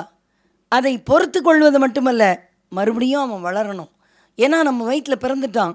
அவனை மூளும் பெருங்குற்றம் முன்னி மேன்மேல் செய்யினும் நாளும் பொறுத்து அருளும் நற்றாய்கான். அப்படிப்பட்டவன் நம்முடைய, அதனால்தான் இறைவனுக்கே தாய்மானவன்னு பேர். அவன் வெறும் தந்தையான போது பெரிய புகழ் இல்லை, ஆனால் அந்த தாய் அன்பை கடவுளிடம் காட்டியவன் கண்ணப்பன். அவன் பிறந்த ஊர் உடுப்போர். குழந்தையே இல்லைங்க, நாகனுக்கும் தத்தைக்கும் குழந்தையே இல்லை. இவங்களுக்கு இனிமேல் குழந்தை பிறக்குமா அப்படின்னு கேட்ட ஒரு நேரத்தில் இதில் இன்னொரு உட்பொருளையும் வைக்கிறாங்க. செவ்வேள் முருகனிடம் நீங்கள் விரதம் இருந்தால் குழந்தை பிறக்கும். அந்த காலத்திலே சொல்லிட்டாங்க. அதுதான் நம்ம இப்போ சொல்கிறோம், சட்டியில் இருந்தால் ஆப்பையில் வருமே. அதை சஷ்டியில் விரதம் இருந்தால் அகப்பையான கருப்பையில் திருக்குழந்தை உருவாகும். அப்போ செவ்வேளிடம் இவர்கள் விரதம் இருந்து அந்த வரத்தினால் பிறந்த குழந்தை திண்ணப்பன். என்ன பேர் வைக்கிறதுன்னு யோசிக்கிறாங்க. அந்த வேடர் குல தலைவன் நாகன், வேடர் குல தலைவனின் மனைவி தத்தை. அவர்கள் என்ன பேர் வைக்கிறதுன்னு பார்க்குறாங்க. குழந்தைய பிடிச்சி பார்க்குறாங்களாம். திண்ணன்னு இருக்கான், சொல்கிறோம்ல, நல்ல கிண்ணன்னு இருக்குது அந்த உடம்பு. அப்போ திண்ணன்னு பேர் வைனாங்களாம். திண்ணன் பேர் வச்சாச்சு. கலை எல்லாம் கற்று வளர்ந்துக்கிறான். அவங்களுக்கு 2 ஃப்ரெண்ட்ஸ் வேறு இருப்பாங்க. எல்லாருக்கும் நாணன் காடன் இவர்கள்லாம் அவங்களோட ஃப்ரெண்ட்ஸு. கண்ணப்ப நாயனார் கதை உங்களுக்குலாம் ஒன்றும் தெரியாது, ஒன்றும் இல்லை.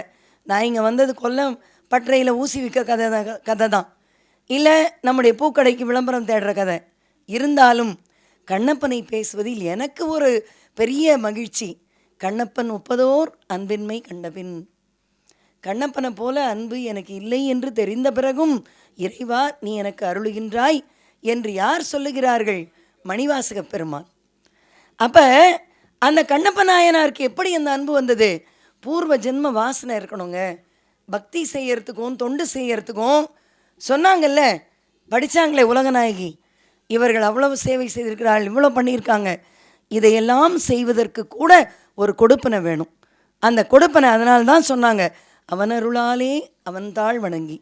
கடவுள் இல்லை இல்லை இல்லைன்னு சொல்கிறவனுக்கு அருள் இல்லைன்னு அர்த்தம். ஆனால் கடவுள் இல்லைன்னு சொல்கிறதுலையாவது கடவுளுங்கிற பேரை அவனை சொல்ல வச்சான் பாருங்க, அதுதான் அங்கே பெருசு.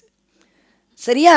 அப்போ அவன் அருளாலே அவன் தாழ் வணங்கி. இன்றைக்கு எனக்கு இடப்பட்ட கட்டளை உங்கள் முன் கண்ணப்பனை பகிர்ந்து கொள்வது.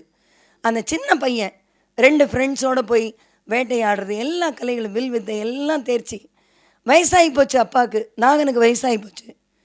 வயசானாலும் சில பேர் என்ன பண்ணுவான், 95 வயசானாலும் நான் தான் உட்காந்துருப்பேன் ஆட்சி பீடத்தில் அப்படின்னு உட்கார்றவங்க இருப்பாங்க. 85 வயசானாலும் இருப்பேன்வாங்க. ஆனால் காதோரத்தில் நரை வந்த போதே வயதாகிவிட்டது என்று ராஜ்ய பரிபாலனத்தை பிள்ளைகளுக்கு கொடுக்க விழைந்தான் தசரதன். அதைப்போல எனக்கு வயசாகி விட்டது, உடம்பு தளர்ந்து விட்டது. நாகன் சொல்லுகிறான், யாரை உட்கார்த்தி வைப்பது? பிள்ளையை கூப்பிட்டு சொல்கிறான், இனிமே என்னுடைய பொறுப்பை நீ ஏற்றுக்கொள். எல்லாரும் வேடர் குலத்தில் எல்லாருமே சேர்ந்து அதை ஒத்துக்கொள்ளுகிறார்கள். It's not only one man's decision. மக்களாட்சி அங்கேயே மலர்ந்தது. மக்களாட்சி அனைத்து வேட்டுவர்களும், இந்த நாகனே மிகப்பெரிய திறமைசாலி. அவன் குடும்பத்துலேருந்து ஒரு பிள்ளை வரான், அவன் நிச்சயமாக திறமையாக தான் இருப்பான். அவனை கொண்டு அந்த பீடத்தில் உட்காத்தி வைக்கிறாங்க. இவர் தலைவராகி விடுறார். திண்ணனார் திண்ணப்பன் காட்டுக்கு போகிறாங்க, வேட்டையாடுறாங்க. தினம் இது டெய்லி ப்ராசஸ். ஆனால் அந்த ஊர்லேயே இது மலை மேலே உட்கார்ந்துருக்காரு திருக்காலத்திநாதர். எப்போவுமே பகவான் நம்மளை டெஸ்ட் பண்ணும்போது என்ன பண்ணுவார், உச்சாணி கும்பில் உட்காந்து பக்தனை பாடாப்படுத்தி எடுப்பார். எதுக்குன்னா, அக்கா அருமையாக பாடுவாங்க, துன்ப புடத்திலிட்டு தூயவனாக்கி வைத்தாய். அதுக்காக தான் நமக்கு கொடுக்கப்படுகிற சோதனை துன்பங்கள் எல்லாம் துன்பம் கிடையாது. துன்ப புடத்திலிட்டு தூயவனாக்கி வைத்தாய், தொடர்ந்த உன் மாயை காட்டி அப்படின்னு பாடுறாங்க இல்லையா? அந்த மாதிரி துன்பத்தில் நம்மை உழல வைப்பது, இவன் நல்லது கொடுத்தால் தடுமாறாமல் இருப்பது பெரிது அல்ல. துன்பம் கொடுத்தாலும் என்னிடத்தில் பாசத்தோடு இருக்கிறானா, அந்த டெஸ்ட்டு தான் கண்ணப்பனுக்கு வந்தது. எப்படி வந்தது? காட்டில் வேட்டைக்கு போகிறாங்க ஃப்ரெண்ட்ஸோட. போகும்பொழுது அதே ஊரில் அந்தனர் குலத்தில் இருந்த சிவகோசரியார்னு ஒருத்தர், உங்களுக்கெல்லாம் தெரியும். அவர் நேம நியமம் சாஸ்திரம் சம்பிரதாயம் எல்லாத்தையும் வச்சு சாமிக்கு இறைவனுக்கு பூஜை செய்பவர். அதுக்கு ஜஸ்ட் ஆப்போசிட் நம்ம திண்ணனார். இவருக்கு எதுவும் தெரியாது.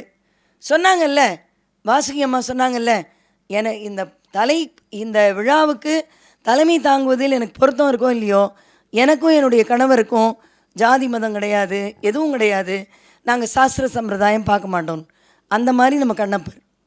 ஆனால் எல்லாவற்றையும் முறையாக செய்பவர் சிவகோசரியார். அப்படி முறையாக செய்பவர் என்ன செய்கிறாரு? தினம் கோயிலுக்கு வருது, சிவபெருமானுக்கு அபிஷேகம் செய்வது.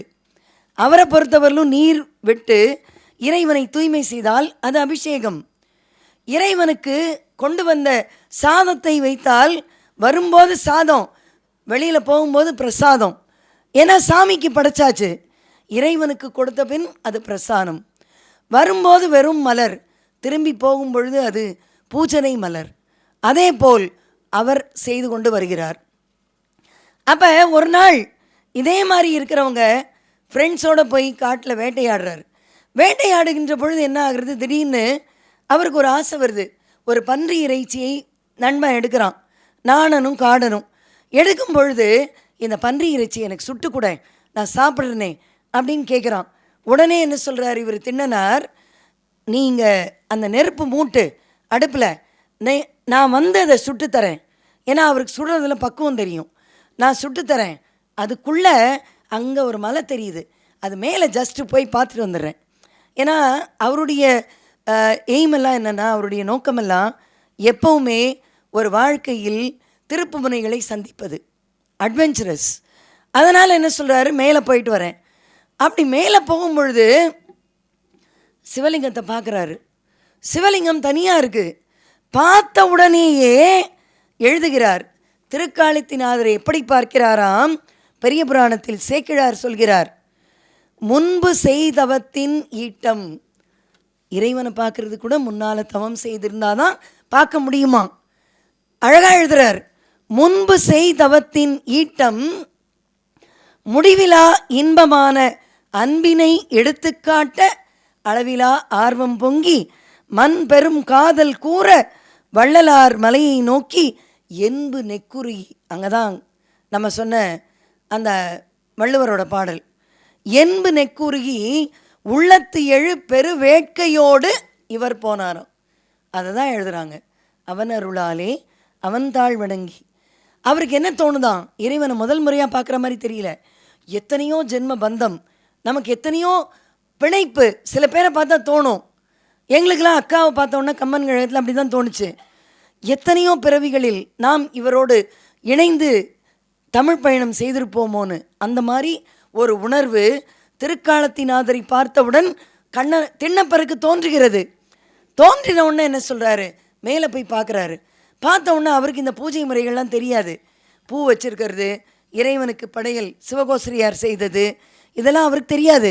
இதை பார்த்த உடனே அவர் என்ன நினைக்கிறாரு, தப்பாக யாரோ செஞ்சிட்டாங்களோ, இத்தனையும் செஞ்சுட்டு சாமியை தனியாக விட்டாங்களே, சாமிக்கு யார் துணை இருக்க முடியும், யாராவது நினைக்க முடியுமா? நீங்கள் நினச்சிருப்பீங்களா? நம்ம நினச்சிருப்போமா? யாருமே நினச்சதில்லை. நமக்கு துணையை தான் தேடுறோம். எத்தனை வயசானாலும் நமக்கு துணை வேணும். உனக்கு அப்புறம் யார் இருப்பா, என்னை யார் பார்த்துப்பா? பிள்ளைகளை கூட பல பேர் வாழ விடுறது இல்லைங்க. உண்மை, அனுபவத்தில் சிரிக்கிறாங்க பாருங்க. பிள்ளைகளை வாழ விடுறதில்ல, மருமகளை வாழ விடுறதில்ல.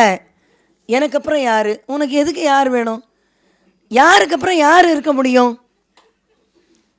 அதானே சொன்னா அன்னைக்கே, காதற்ற ஊசியும் வாராது காணும் கடை வழிக்கே பட்டினத்தார்.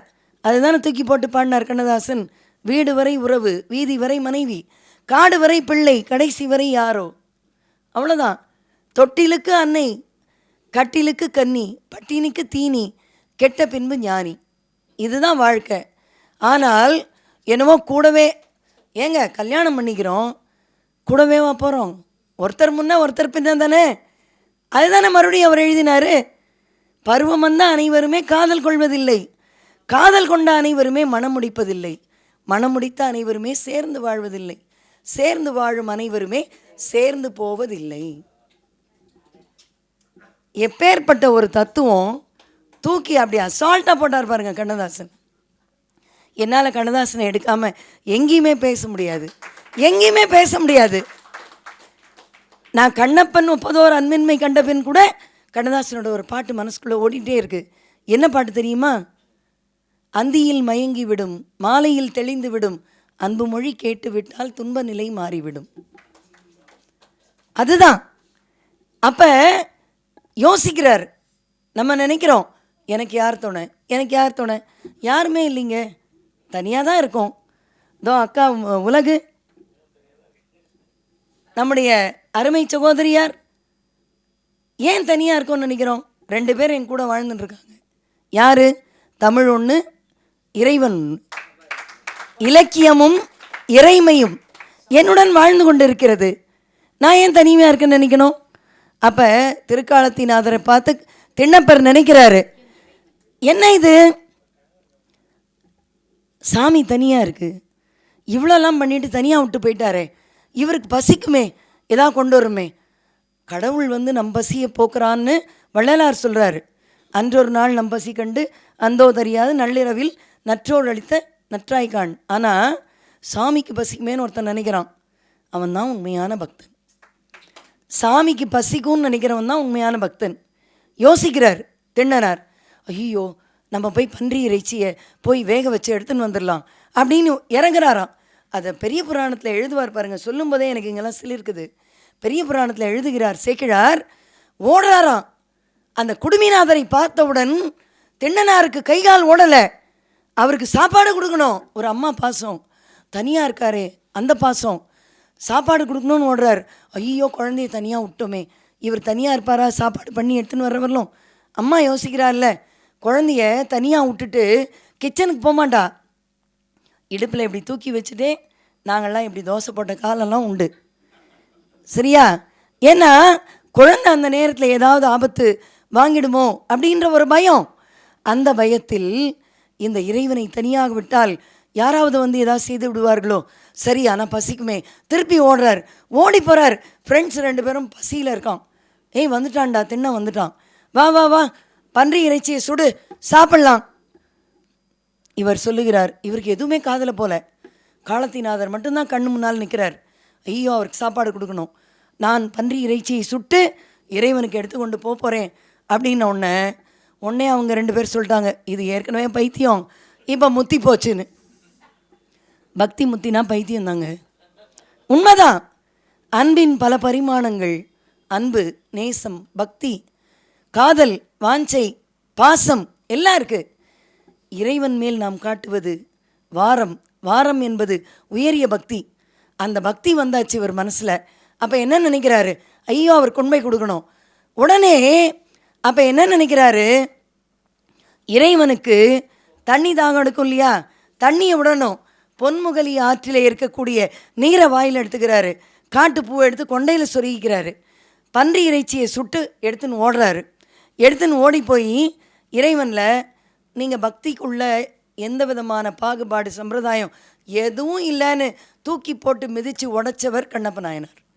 3-4 விஷயம் அவர் முன்னோடி.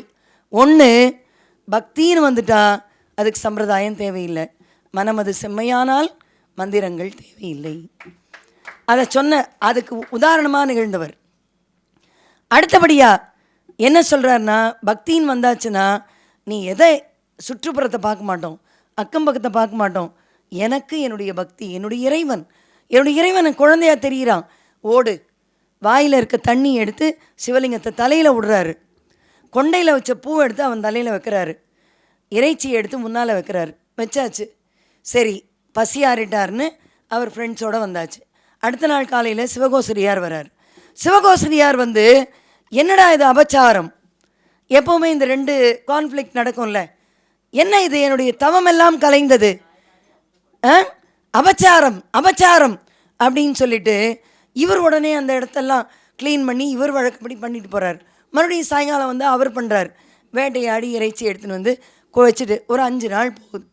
5 நாள் போனதுக்கப்புறம் சிவகோசரியார் கேட்குறார் மனசு வருந்தி சிவபெருமான்ட்ட, நான் இவ்வளோ நியமத்தோட சாஸ்திரத்தோட சம்பிரதாயத்தோட உனக்கு பக்தி செலுத்துகிறேன், ஆனால் என்னுடைய பக்தியை பாழ் செய்வது போல் இங்கே நடந்து கொண்டு இருக்கிறது. இது ஏன் நடக்குது, எப்படி நடக்கிறது, எனக்கு தெரியணும் அப்படின்னு உடனே சிவபெருமான் சொல்கிறார், நீ நாளைக்கு வந்து நின்று பாரு, எனக்காக ஒரு பக்தன் வரான், அவனுடைய பக்தியை நீ பாரு. அழகாக சொல்கிறாரு. அக்கா அதுக்குள்ளே பாட்டே சொல்லிட்டாங்க, அவனுடைய வடிவெல்லாம் நம் பக்கல் அன்பென்றும். என்ன அடுத்த நாள் ஓடி வராரு, சிவகோசரியார் ஒளிஞ்சு நின்று பார்க்குறார். இவர் வரார், நம்முடைய திண்ணனார் வந்த உடனே வச்சுட்டார்.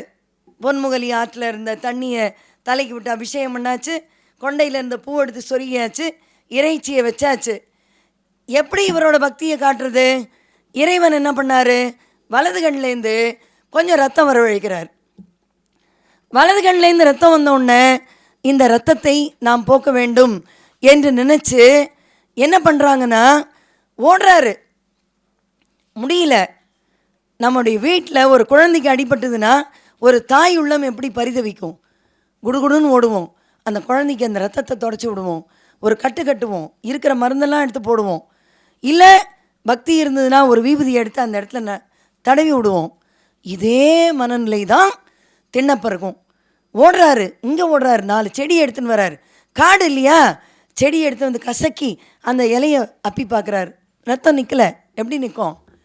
பகவான் தான் முடிவு பண்ணிட்டார்ல, டேய் இன்றைக்கி நான் உன்னை டெஸ்ட் பண்ண போகிறேன், உன்னுடைய அன்பை அங்கே காட்ட போகிறேன், அதனால் நான் இப்படி தான் இருப்பேன். ஓடுறாரு.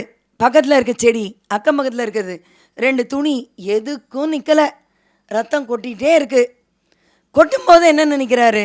சரி, இப்படிப்பட்ட நிலையிலே என்ன நினைக்கிறார்? இதற்கு இனி என் கண் அம்பால் இடந்து, என் கண்ணை வேட்டுவர் இல்லையா, என் கண்ணை அம்பால் பீத்தெடுத்து அப்பின்னா அப்பினால் எந்தையார் கண், என் தந்தையாருடைய கண், இறைவனை சொல்கிறார், எந்தையார் கண் அதற்கு இது மருந்தாய் புன்னீர் நிற்கும்.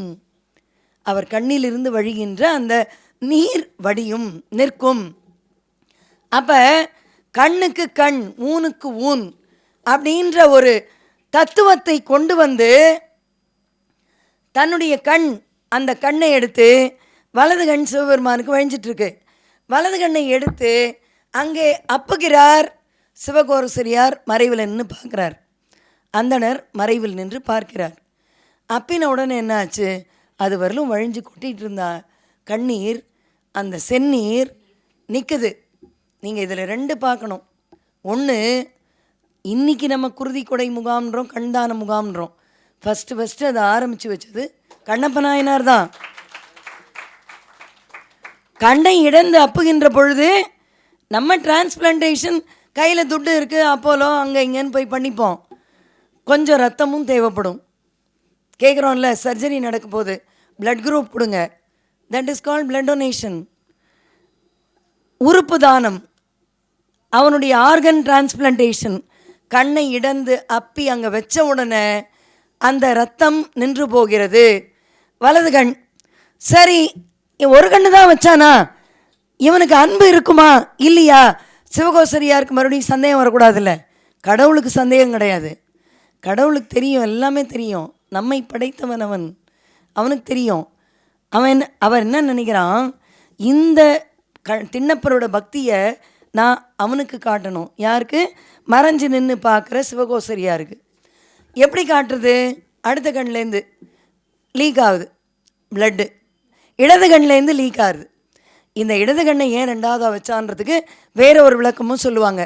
இடது கண்லேருந்து குருதி வழிய வழிய வழிய அதை பார்த்த உடனே கண்ணப்பருக்கு, அதாவது திண்ணப்பருக்கு இப்போது பயமே இல்லை.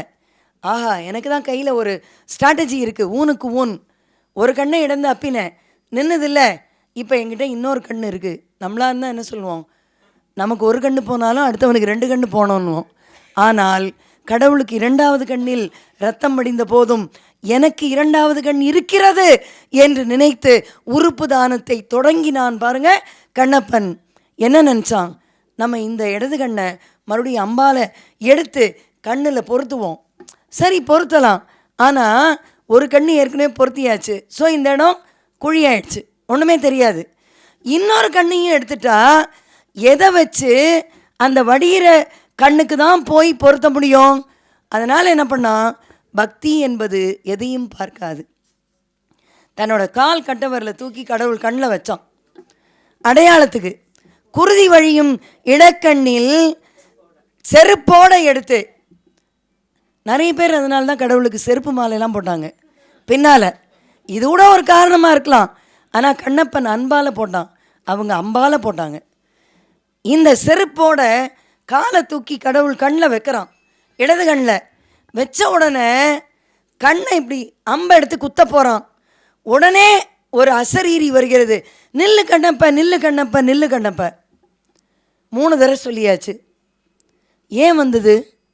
இடது பக்கம் குருதி கொட்டி கொண்டிருக்கிறது. ஆனால் இடது பக்கம் இறைவன் யாரை வைத்திருக்கிறான்? உமையம்மையை வைத்திருக்கிறான், தாய். அந்த தாய் இறைவன் தன் பக்தனை சோதிப்பதை பொறுத்து கொள்ளவில்லை. அதனால் அந்த இடத்திலே இறைப்பாசமும் சேர்ந்திருக்கிறது. காரணம், தோடுடைய செவியன் விடையேறியோர் என்று ஞானசம்பந்த பெருமானுக்கு அங்கே சீர்காழியிலே அழுது கொண்டு நின்ற ஞானசம்பந்த பெருமானுக்கே இறைவி வந்து பாலூட்டியது. சரியா? பால் நினைந்தூட்டும் தாயினும் சாலப்பறிந்து. அந்த இறைவி இடப்பக்கம் இருந்ததனால் உடனே அந்த கண்ணை கண்ணப்பரை அப்ப விடவில்லை, எடுக்க விடவில்லை. நில்லு கண்ணப்ப என்று சொல்லுகிறார். அதோடு மட்டுமல்ல, என்ன பேர் பாருங்க கண்ணப்பருக்கு. சும்மா இல்லை, அழகாக சொல்கிறார் பெரிய புராணத்தில் சேக்கிழார். அவனுடைய அன்பெல்லாம், அவனுடைய வடிவெல்லாம் நம்பக்கல் அன்பென்றும், அவனுடைய அறிவெல்லாம் நம்மையறியும் அறிவென்றும், அவனுடைய செயலெல்லாம் நமக்கு இனியவாம் என்றும். இதுதான் அவன் புரிஞ்சுக்கோடான்றார். இந்த நிலை இவ்வாறு அறிவாய் நீ. சிவகோசரியாருக்கு இறைவன் சொல்லுவதாக இங்கே பெரிய புராணத்தில் சேக்கிழார் சொல்கிறார். என்ன? அவனுடைய வடிவெல்லாம் நம் பக்கல் அன்பென்றும். எப்பொழுதும் என்னையே நினச்சிட்ருக்கான், என்னையே நினச்சி அன்போடு இருக்கான். அவனுக்கு வேறு எதுவும் தெரியாதுரா. அவனுடைய அறிவெல்லாம் நம்மையறியும் அறிவென்றும். எனக்கு என்ன நடக்குமோ, நான் சாப்பிட்டேனா, நான் குளித்தேனா, எனக்கு அலங்காரம் நடந்ததா, இதைத்தான் அவன் பார்த்து கொண்டு இருக்கிறான். அவனுடைய செயலெல்லாம் சரி, என்னையே நினைக்கிறான், என் மேலேயே பக்தி செலுத்துகிறான். அப்போ எனக்கு என்ன இருக்கும்? அவனுடைய செயலெல்லாம் நமக்கு இனியவாம் என்றும், அவன் செயல் எனக்கு பிடிச்சிருக்கு என்று அழகாக சொல்லுகிறார். அப்போ இதுதான் அவன் என்று காட்டிய பிறகு சிவகோசரியார் செய்கை அறியாது திகைத்து நிற்கிறார். என்ன யோசிச்சு பாருங்க. கவிமணி அழகாக சொல்லுவார். ஒரு தோழிகள் 2 பேர் பேசுகிறாங்க. இறைவனை எங்கேயும் பார்க்க முடியவில்லை. நான் சின்ன வயசில் படித்ததுக்காக கவிமணி தான் நினைக்கிறேன். ஏன்னா பயமாக இருக்குது. இப்போவும் ஒரு ஆசிரியர் மாதிரியே இப்படி உட்காந்து பார்க்குறாங்களா. ஆனால் சாரதா அக்காவை பற்றி ஒரு முக்கியமான விஷயம் சொல்லணும். எங்கள் கல்லூரி தூய தாமஸ் கலை மற்றும் அறிவியல் கல்லூரி. என்ன கல்லூரி? Saint Thomas arts and science college. அதுக்கு இலக்கியம் என்ற துவக்க விழாவிற்கு வந்தவர் உலகநாயகி பழனி. இலக்கியம் என்ற நிறைவு விழாவுக்கு வந்தவர் நம்முடைய சாரதா அக்கா. ஆனால் அவங்க பேசின தலைப்பு என்ன தெரியுமா? திருமுறைகளும் வாழ்வியல் நெறிகளும். பேச முடியுமா? நான் அதை சொல்லியே ஆகணும். இங்கே வந்து நின்று அக்காவே சொன்னாங்க, என்னடி இது சென்ட் தாமஸ் காலேஜில் போய் இதை இந்த டாப்பிக்லாம் எடுப்படுமா? நீ எனக்கு வந்து இதை சொல்கிறதுக்கு முன்னால் நீங்கள் யோசிக்க மாட்டியா, சொல்ல மாட்டியா அப்படின்னாங்க. நான் கூட எனக்கு அக்கா மேலே நம்பிக்கை இருந்தது.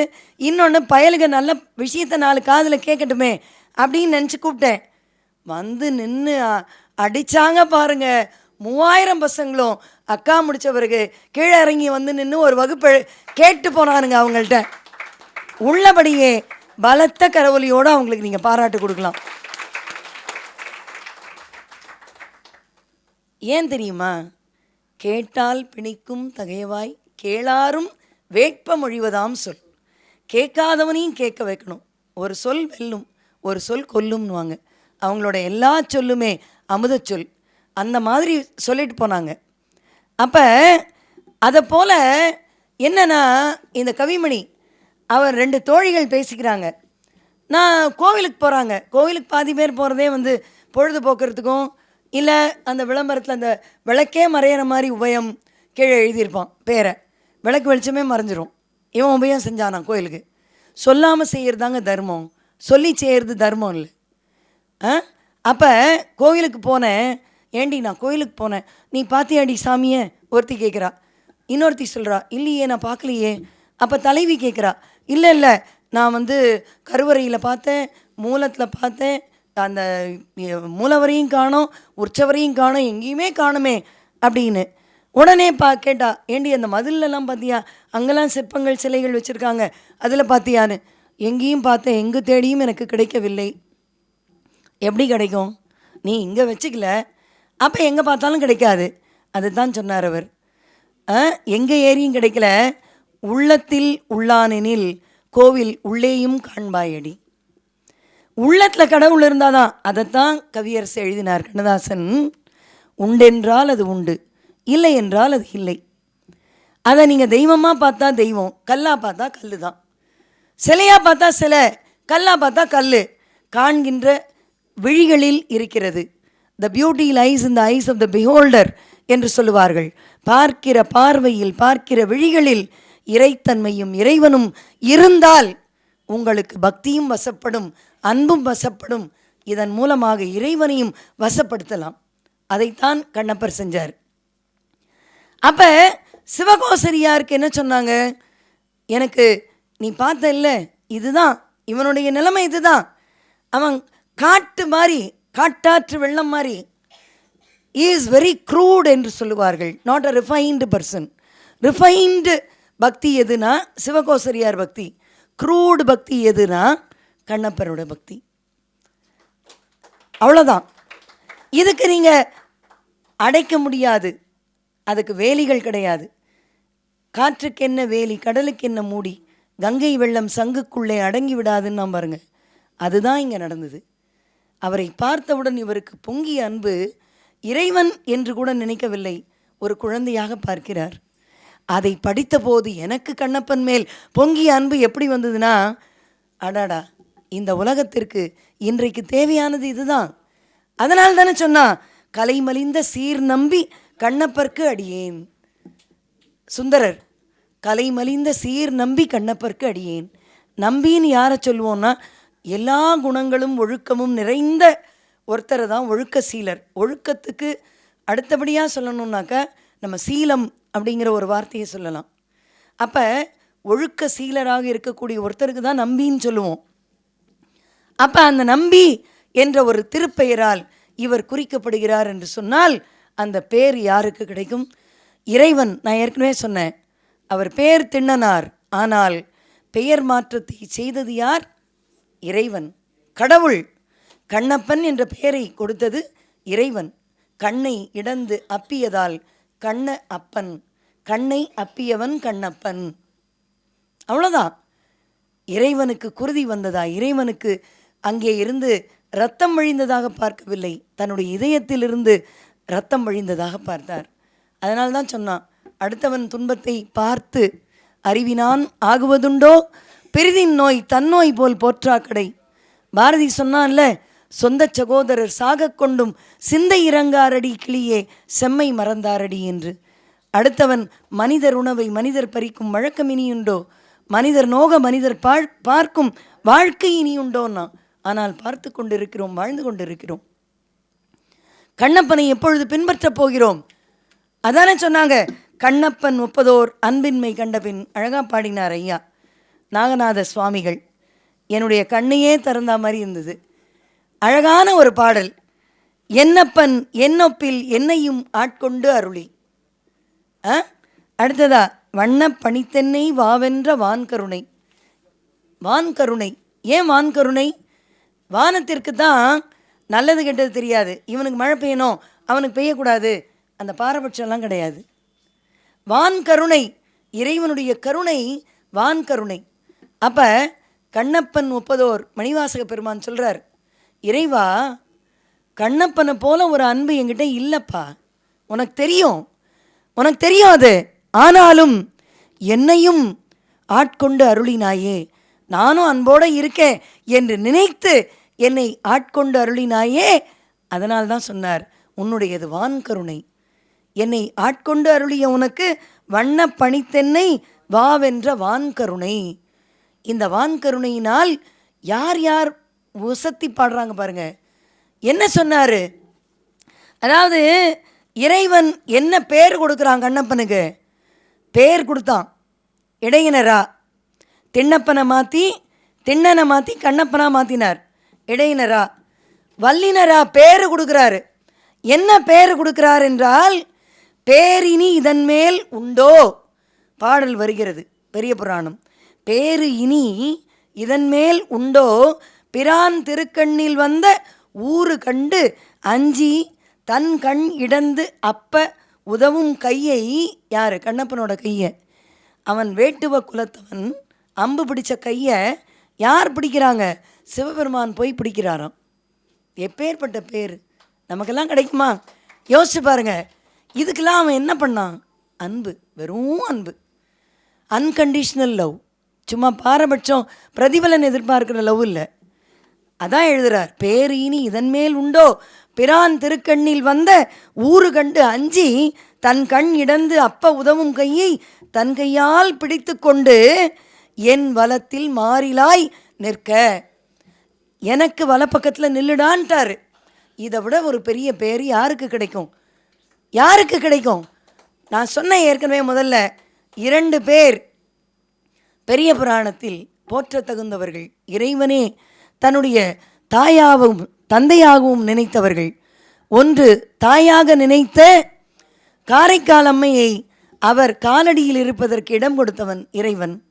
தந்தையாக நினைத்த கண்ணப்பனை என் வலப்பக்கத்தில் இரு என்று சொல்ல இறைவன் செய்திருக்கிறான் என்று சொன்னால், இவர்கள் இருவரும் இறைமேல் செய்த பக்தி, இறைமேல் செய்த தொண்டு, இறைவனுக்கு அளித்த சேவை. நாம் மனித குலத்திற்கு சேவை செய்யணும்னு சொல்கிறோம். என்ன சொல்கிறோம்? மக்கள் தொண்டே மகேசன் தொண்டு. Charity begins at home. பல பேருக்கு பிகின்ஸ் அட் ஹோம் கூட இல்லைங்க. அதனால தான் ஹோமில் கொண்டு போய் விட்டுறான். Charity begins at home, but it never begins at home. People are sent to homes. சரியா? வேதனை வேதனை நிஜமாதான். ஒரு 4 நாள் முன்னால் என்னுடைய அண்ணனுடைய மகன் எங்கள் வீட்டில் எது நல்லது கெட்டது எது நினைவு நாளோ அல்லது பிறந்த நாளோ, ஒரு 15 ஆண்டுகளாக நானும் எனக்கு 2 பெண், நானும் என்னுடைய 2 மகள்களும் ஒரு முதியோர் குழந்தைகள் இல்லத்திற்கு சென்று அவர்களுக்கு உணவளித்து மகிழ்வோம். நான் இதை நீங்கள் பாராட்டணுன்றதுக்காக சொல்ல, உள்ளபடியே நாம் மனம் வருந்திய செய்தி. 15 நாள் குழந்தை தூளியில் தொங்குதுங்க. 15 நாள் குழந்தை. எனக்கு அதை பார்த்துட்டு என்னுடைய மகள் சொன்னா, இளைய மகள், இப்படிப்பட்ட ஒரு குழந்தையை தத்தெடுத்து வளர்ப்பது தான் என்னுடைய வாழ்க்கையின் லட்சியம். நான் இதையும் பொய்யா சொல்லலை, இறைவன் வாக்கு. காரான் கேள்விப்பட்டிருப்பீங்க. அதில் என் பொண்ணு ரெஜிஸ்டர் பண்ணிட்டா குழந்தையை. ஏன்னா அது ஒரு 3 வருஷம் ஆகும் உங்களோட சாய்ஸ்க்கு வர்றதுக்கு. அதிலும் ஒரு பெண் குழந்தையை தத்தெடுத்து வளர்க்க வேண்டும் என்பது தான் அவளுடைய விருப்பம். நான் இதை எதுக்கு சொல்கிறேன்னா, அந்த பெற்றோர்கள் அவங்களுக்கு ஒரு நெறிமுறை உண்டு. நம்மளுக்கு தான் எதுவுமே கிடையாது. சாப்பிட்றதுக்கு முன்னால் பொங்கல் அன்னைக்கு கூட நம்மளுக்கு சோறு போட்டது அந்த உழவன். அவன் சேத்தில் கை வைக்கல, கால் வைக்கலைன்னா சோத்தில் நம்ம கை வைக்க முடியாதுன்னு நினைக்கிறதே இல்லைங்க. யோசித்து பார்க்குறோமா? அதானே எழுதினார் அவர். எங்கள் தேரோட்டம் நின்று போனால் உங்கள் காரோட்டம் என்னவாகும்னு கேட்டான். ஆனால் யாரும் அதை நினைப்பதில்லை. ஆனால் அப்போ அங்கே ஒரு ப்ரே பண்ணுறாங்க. குழந்தைகளுக்கும் ப்ரேயர் உண்டு. 3 வயசு குழந்தைங்க நம்ம வீட்டில் 6 வயசு 7 வயசு 10 வயசு ஆனாலும் அம்மா பக்கத்தில் நின்று இப்படி ஊட்டி விட்றாங்க. ஊட்டுவதற்கு தாய் கூட இல்லைங்க. 16-15 நாளில் கொண்டு போட்டு போயிடுறாங்க. அந்த குழந்தை தானா, பட் தே ஆர் டிசிப்ளின்டு. கடவுள் பல விஷயங்களை மூடினாலும் ஒரு விஷயத்தில் மேலே கொண்டு வருவான். அப்படி தான் நடந்தது. டிசிப்ளின்டாக உட்காந்து ப்ரே பண்ணிவிட்டு, அதில் ஒரு முதியவர் என்ன சொன்னார்? ப்ரே பண்ணுறாரு, பிள்ளைகளால் கைவிடப்பட்ட நாங்கள் உங்களை எங்கள் பிள்ளை போல் நினைக்கிறோம் அப்படின்னு சொன்னபோது உள்ளபடியே நான் நெகிழ்ந்து போனேன். இதெல்லாம் என்னென்னா, இந்த நம்முடைய நாயன்மார்கள் வரலாறு, ஆழ்வார்கள் வரலாறு, சமயத்தினுடைய வாழ்க்கை தத்துவத்தை நாம் படிப்பது படிப்போடு நின்றுவிடக்கூடாது. அது ஒரு பாடமாக, வாழ்க்கை பாடமாக மாற வேண்டும். அப்படிப்பட்ட ஒரு நிலையைத்தான் கண்ணப்பர் நமக்கு கொடுத்தார். அந்த அன்புதான் என்னைக்குமேங்க there is no substitute for hard work என்று சொன்னதைப் போல there is no substitute for unconditional love. unconditional love, பிரதிபலன் எதிர்பார்க்காத ஒரு தூய அன்பிற்கு நீங்கள் அதை யார்கிட்ட வேணால் காட்டலாம். உறவுகளிடம் காட்டலாம், நட்பிடம் காட்டலாம், முகம் தெரியாத அன்பரிடம் காட்டலாம், எதையுமே தெரியாமல் இருக்கும் இறைவனிடம் காட்டலாம், இறைவனிடம் நம்மை நெறிப்படுத்தும் குருமார்களிடம் காட்டலாம், யார்கிட்ட வேணாலும் காட்டலாம். ஆனால் இட் ஷுட் பி அன்கண்டிஷனல். பிரதிபலன் எதிர்பார்க்காமல் நாம் நம்மை, அன்கண்டிஷனல் லவ் மட்டுமல்ல, it is the complete surrender to the God. நம்மை நாம் முழுமையாக ஒப்படைத்தோம் என்று சொன்னால், முழுமையான பிரதிபலன் எதிர்பார்க்காத அன்போடு அந்த அன்பு இறைவனிடம் போய் சேர்ந்து இந்த ஜீவாத்மாவை பரமாத்மாவுடன் இணைக்கக்கூடிய ஒரு பாலமாக அன்பு மட்டும்தான் செயல்படும் என்பதை வாழ்க்கையில் தன்னை அறியாமலேயே வாழ்ந்து காட்டிய கண்ணப்ப நாயனாரின் புராணத்தை உங்கள் முன்னால் பகிர்ந்து கொண்டு, இந்த அளவில் அன்பை மட்டுமே நாம் இனிமேல் மதமாக மாற்றுவோம். மனிதம் மதமாகட்டும், அன்பு அதன் வேதமாகட்டும் என்று சொல்லி, அன்பிற் சிறந்த தவமில்லை, அன்புடையார் இன்புற்று வாழ்தல் இயல்பு என்று சொல்லி, இந்த நல்ல வாய்ப்பினை நல்கிய உங்கள் அத்துணை நல்ல நெஞ்சங்களுக்கும், அன்போடு கேட்டுக்கொண்டிருந்த உங்களுக்கும் என்னுடைய பணிவின் வணக்கத்தை தெரிவித்து, கண்ணப்ப நாயனார் பற்றிய சில கருத்துக்களை பகிர்ந்து கொண்டு என்னை நெகிழச் செய்த ஒரு நாயனார், உங்களையும் நான் நெகிழச் செய்தேன் என்று சொன்னால் அது அந்த தமிழுக்கும் இலக்கியத்திற்கும் ஆன்மீகத்திற்கும் கிடைத்த ஒரு பரிசு என்று சொல்லி வாய்ப்புக்கு நன்றி கூறி அமைகிறேன். நன்றி, வணக்கம்.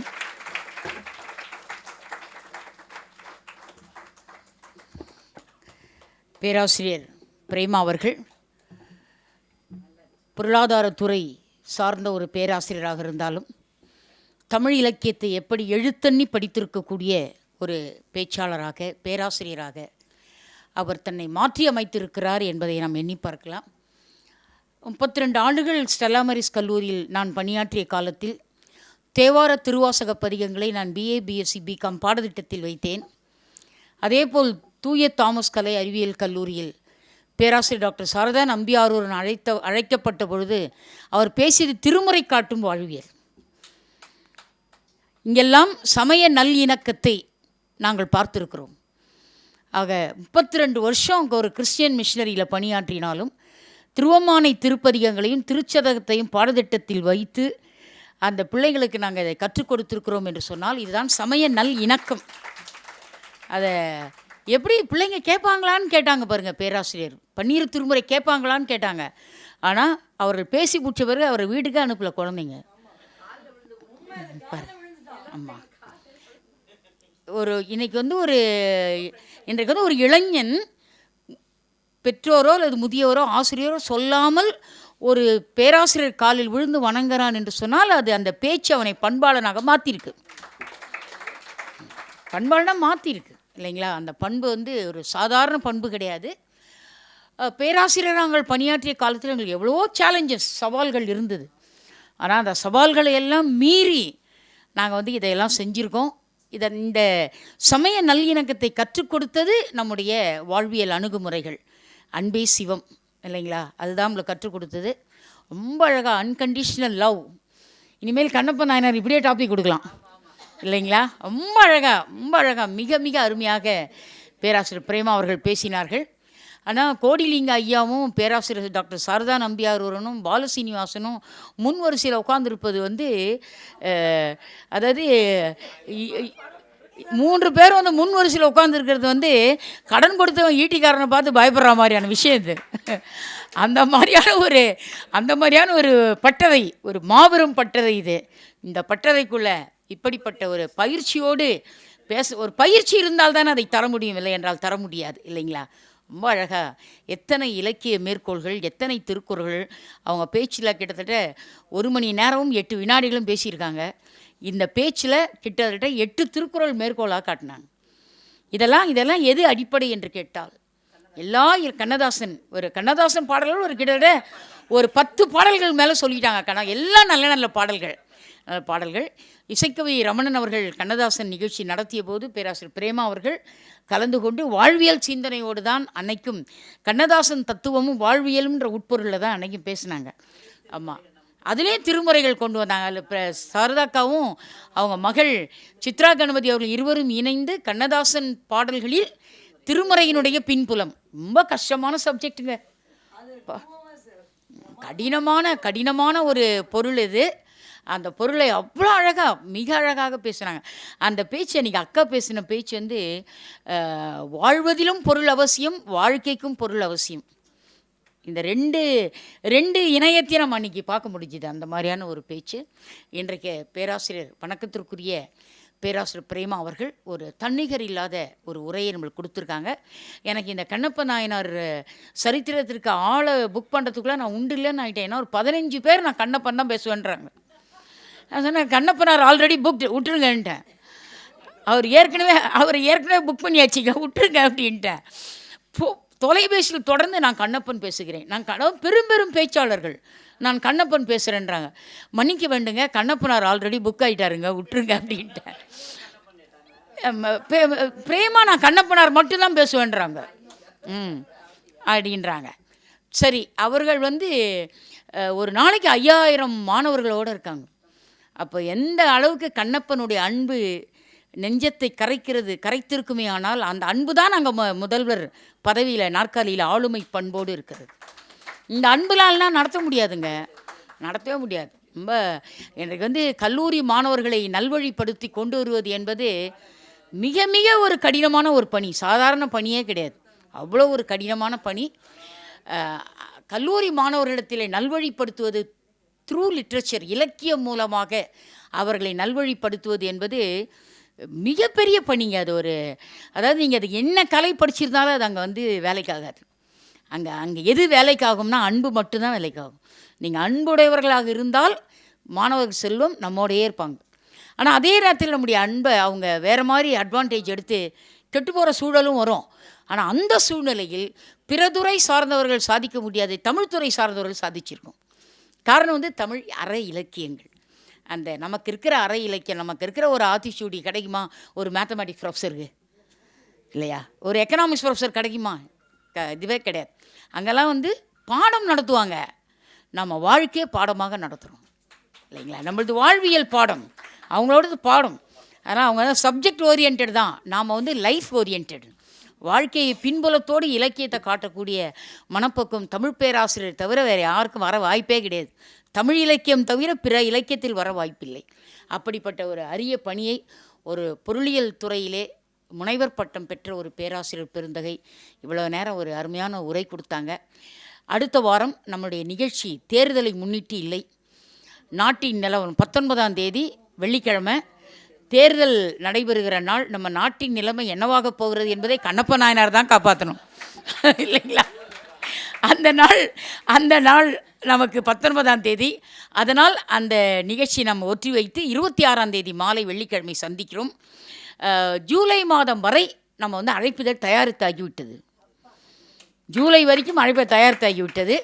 அதனால் ஒவ்வொரு வாரம் நிகழ்ச்சிகள் தொடர்ந்து அப்படியே நடைபெற்ற நிலையிலே எல்லா பணிகளும் கிருஷ்ணா ஸ்வீட்ஸ் முரளி ஐயா அவர்களும் நம்முடைய கலைமாமணி ராமசுவாமி ஐயா அவர்களும் இணைந்து இந்த அரங்கம் நிறைந்த மக்கள் ஒவ்வொரு வாரமும் வருவதற்குரிய எல்லா ஏற்பாடுகளும் செஞ்சு கொடுக்குறாங்க. நிறைய பேர் குடி தண்ணீர் கேட்டாங்க. அடுத்த நிகழ்ச்சி வந்து குடி தண்ணீர் ஏற்பாடு செய்யப்பட்டு இருக்கிறது. அதனால் தண்ணீர் வந்துடும். இந்த உணவு மட்டும் எங்களால் ஏற்பாடு பண்ண முடியல. ஏன்னு கேட்டிங்கன்னா, இந்த உணவை நாங்கள் கொடுத்தோம்னா சுவைஞர்களை நாங்கள் வந்து இங்கே அரங்கத்தில் பார்க்க முடியாது. இப்போ உணவை தவிர்க்கிறதுனால சுவைஞர்களை பார்க்குறோம், அதாவது இலக்கிய சுவைஞர்களை பார்க்குறோம். உணவு கொடுத்தோம்னா உணவு சுவைஞர்கள் தான் பார்க்க முடியும். அதை வேண்டான்னு நாங்கள் தவிர்த்துட்டோம். நாங்கள் இதில் கொடுத்தோம், அதாவது தமிழ் 36 நிகழ்ச்சியின் போது வருகிறவர்களுக்கெல்லாம் நாங்கள் கிருஷ்ணா ஸ்வீட்ஸ் இனிப்பு கொடுத்தோம், காரம் கொடுத்தோம், குடிநீர் கொடுத்தோம். பேராளர்கள் அனைவருக்கும், நிகழ்ச்சிக்கு வருகிற பேராளர்கள் ஒரு 25 பேருக்கு இரவு உணவு ஏற்பாடு செஞ்சோம். அதெல்லாம் பண்ணோம். எங்களுக்கு இந்த கேன்டீன் வேலையெல்லாம் முடிச்சு வீட்டுக்கு போகிறதுக்கு 10:30 மணி ஆகிடுது. அதனால் அதை ஒன்று தவிர்த்துட்டோம். இன்னொன்று, இன்னாருக்கு உணவு கொடுக்கல சில கவலைகள்லாம் வந்தது. அதனால் சொன்னேன், அது ஒரே ஒரு அனௌன்ஸ்மெண்ட், எல்லோரும் இரவு வீட்டிற்கு பத்திரமாக சென்று உங்கள் வீட்டிலே இரவு உணவு உண்ணுங்கள். ஆமாம், அப்படின்னு மாற்றிட்டோம்.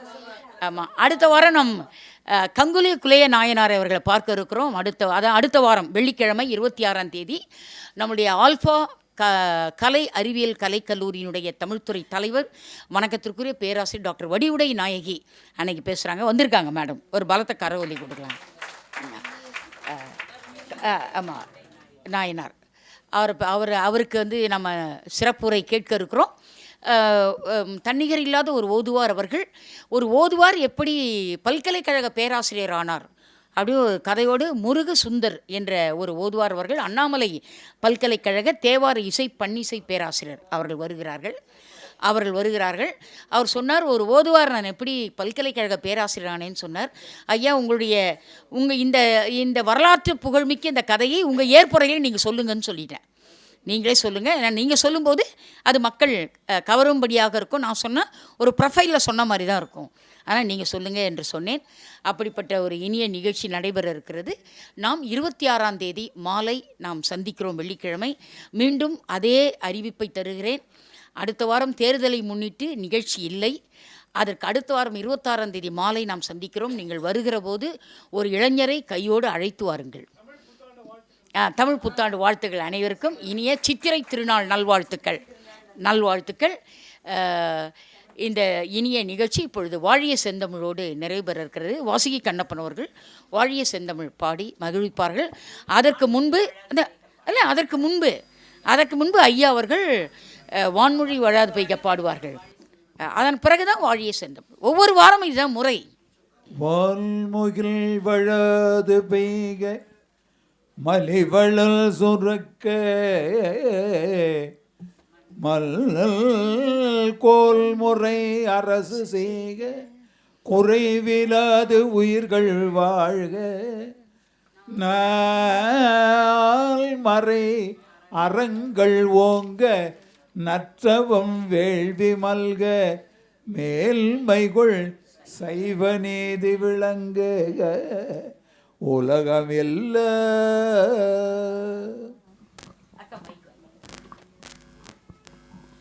வாழிய செந்தமிழ் வாகன தமிழ வாழிய பாரத் மணி திருநாடு வந்தே மாதரம் வந்தே மாதரம் வந்தே மாதரம். அனைவருக்கும் இனிய தமிழ் புத்தாண்டு வாழ்த்துகள். Even before the phrase corporate social responsibility gained significance, it was textured into the group's value systems. And today, this phrase has been redefined by Mr. Murali as citizen social responsibility. Chennai 365, an effort by SKS in association with social, sports and cultural bodies to do good to a vibrant Chennai. To Sri Krishna Sweets, it's no mere rule. It's not just an act. It's every citizen's social responsibility. After all, we make a living by what we get, but we make a life by what we give. And in the process, create a world where life's best bonds are built with love and care. And in time, they will become our strongest bond.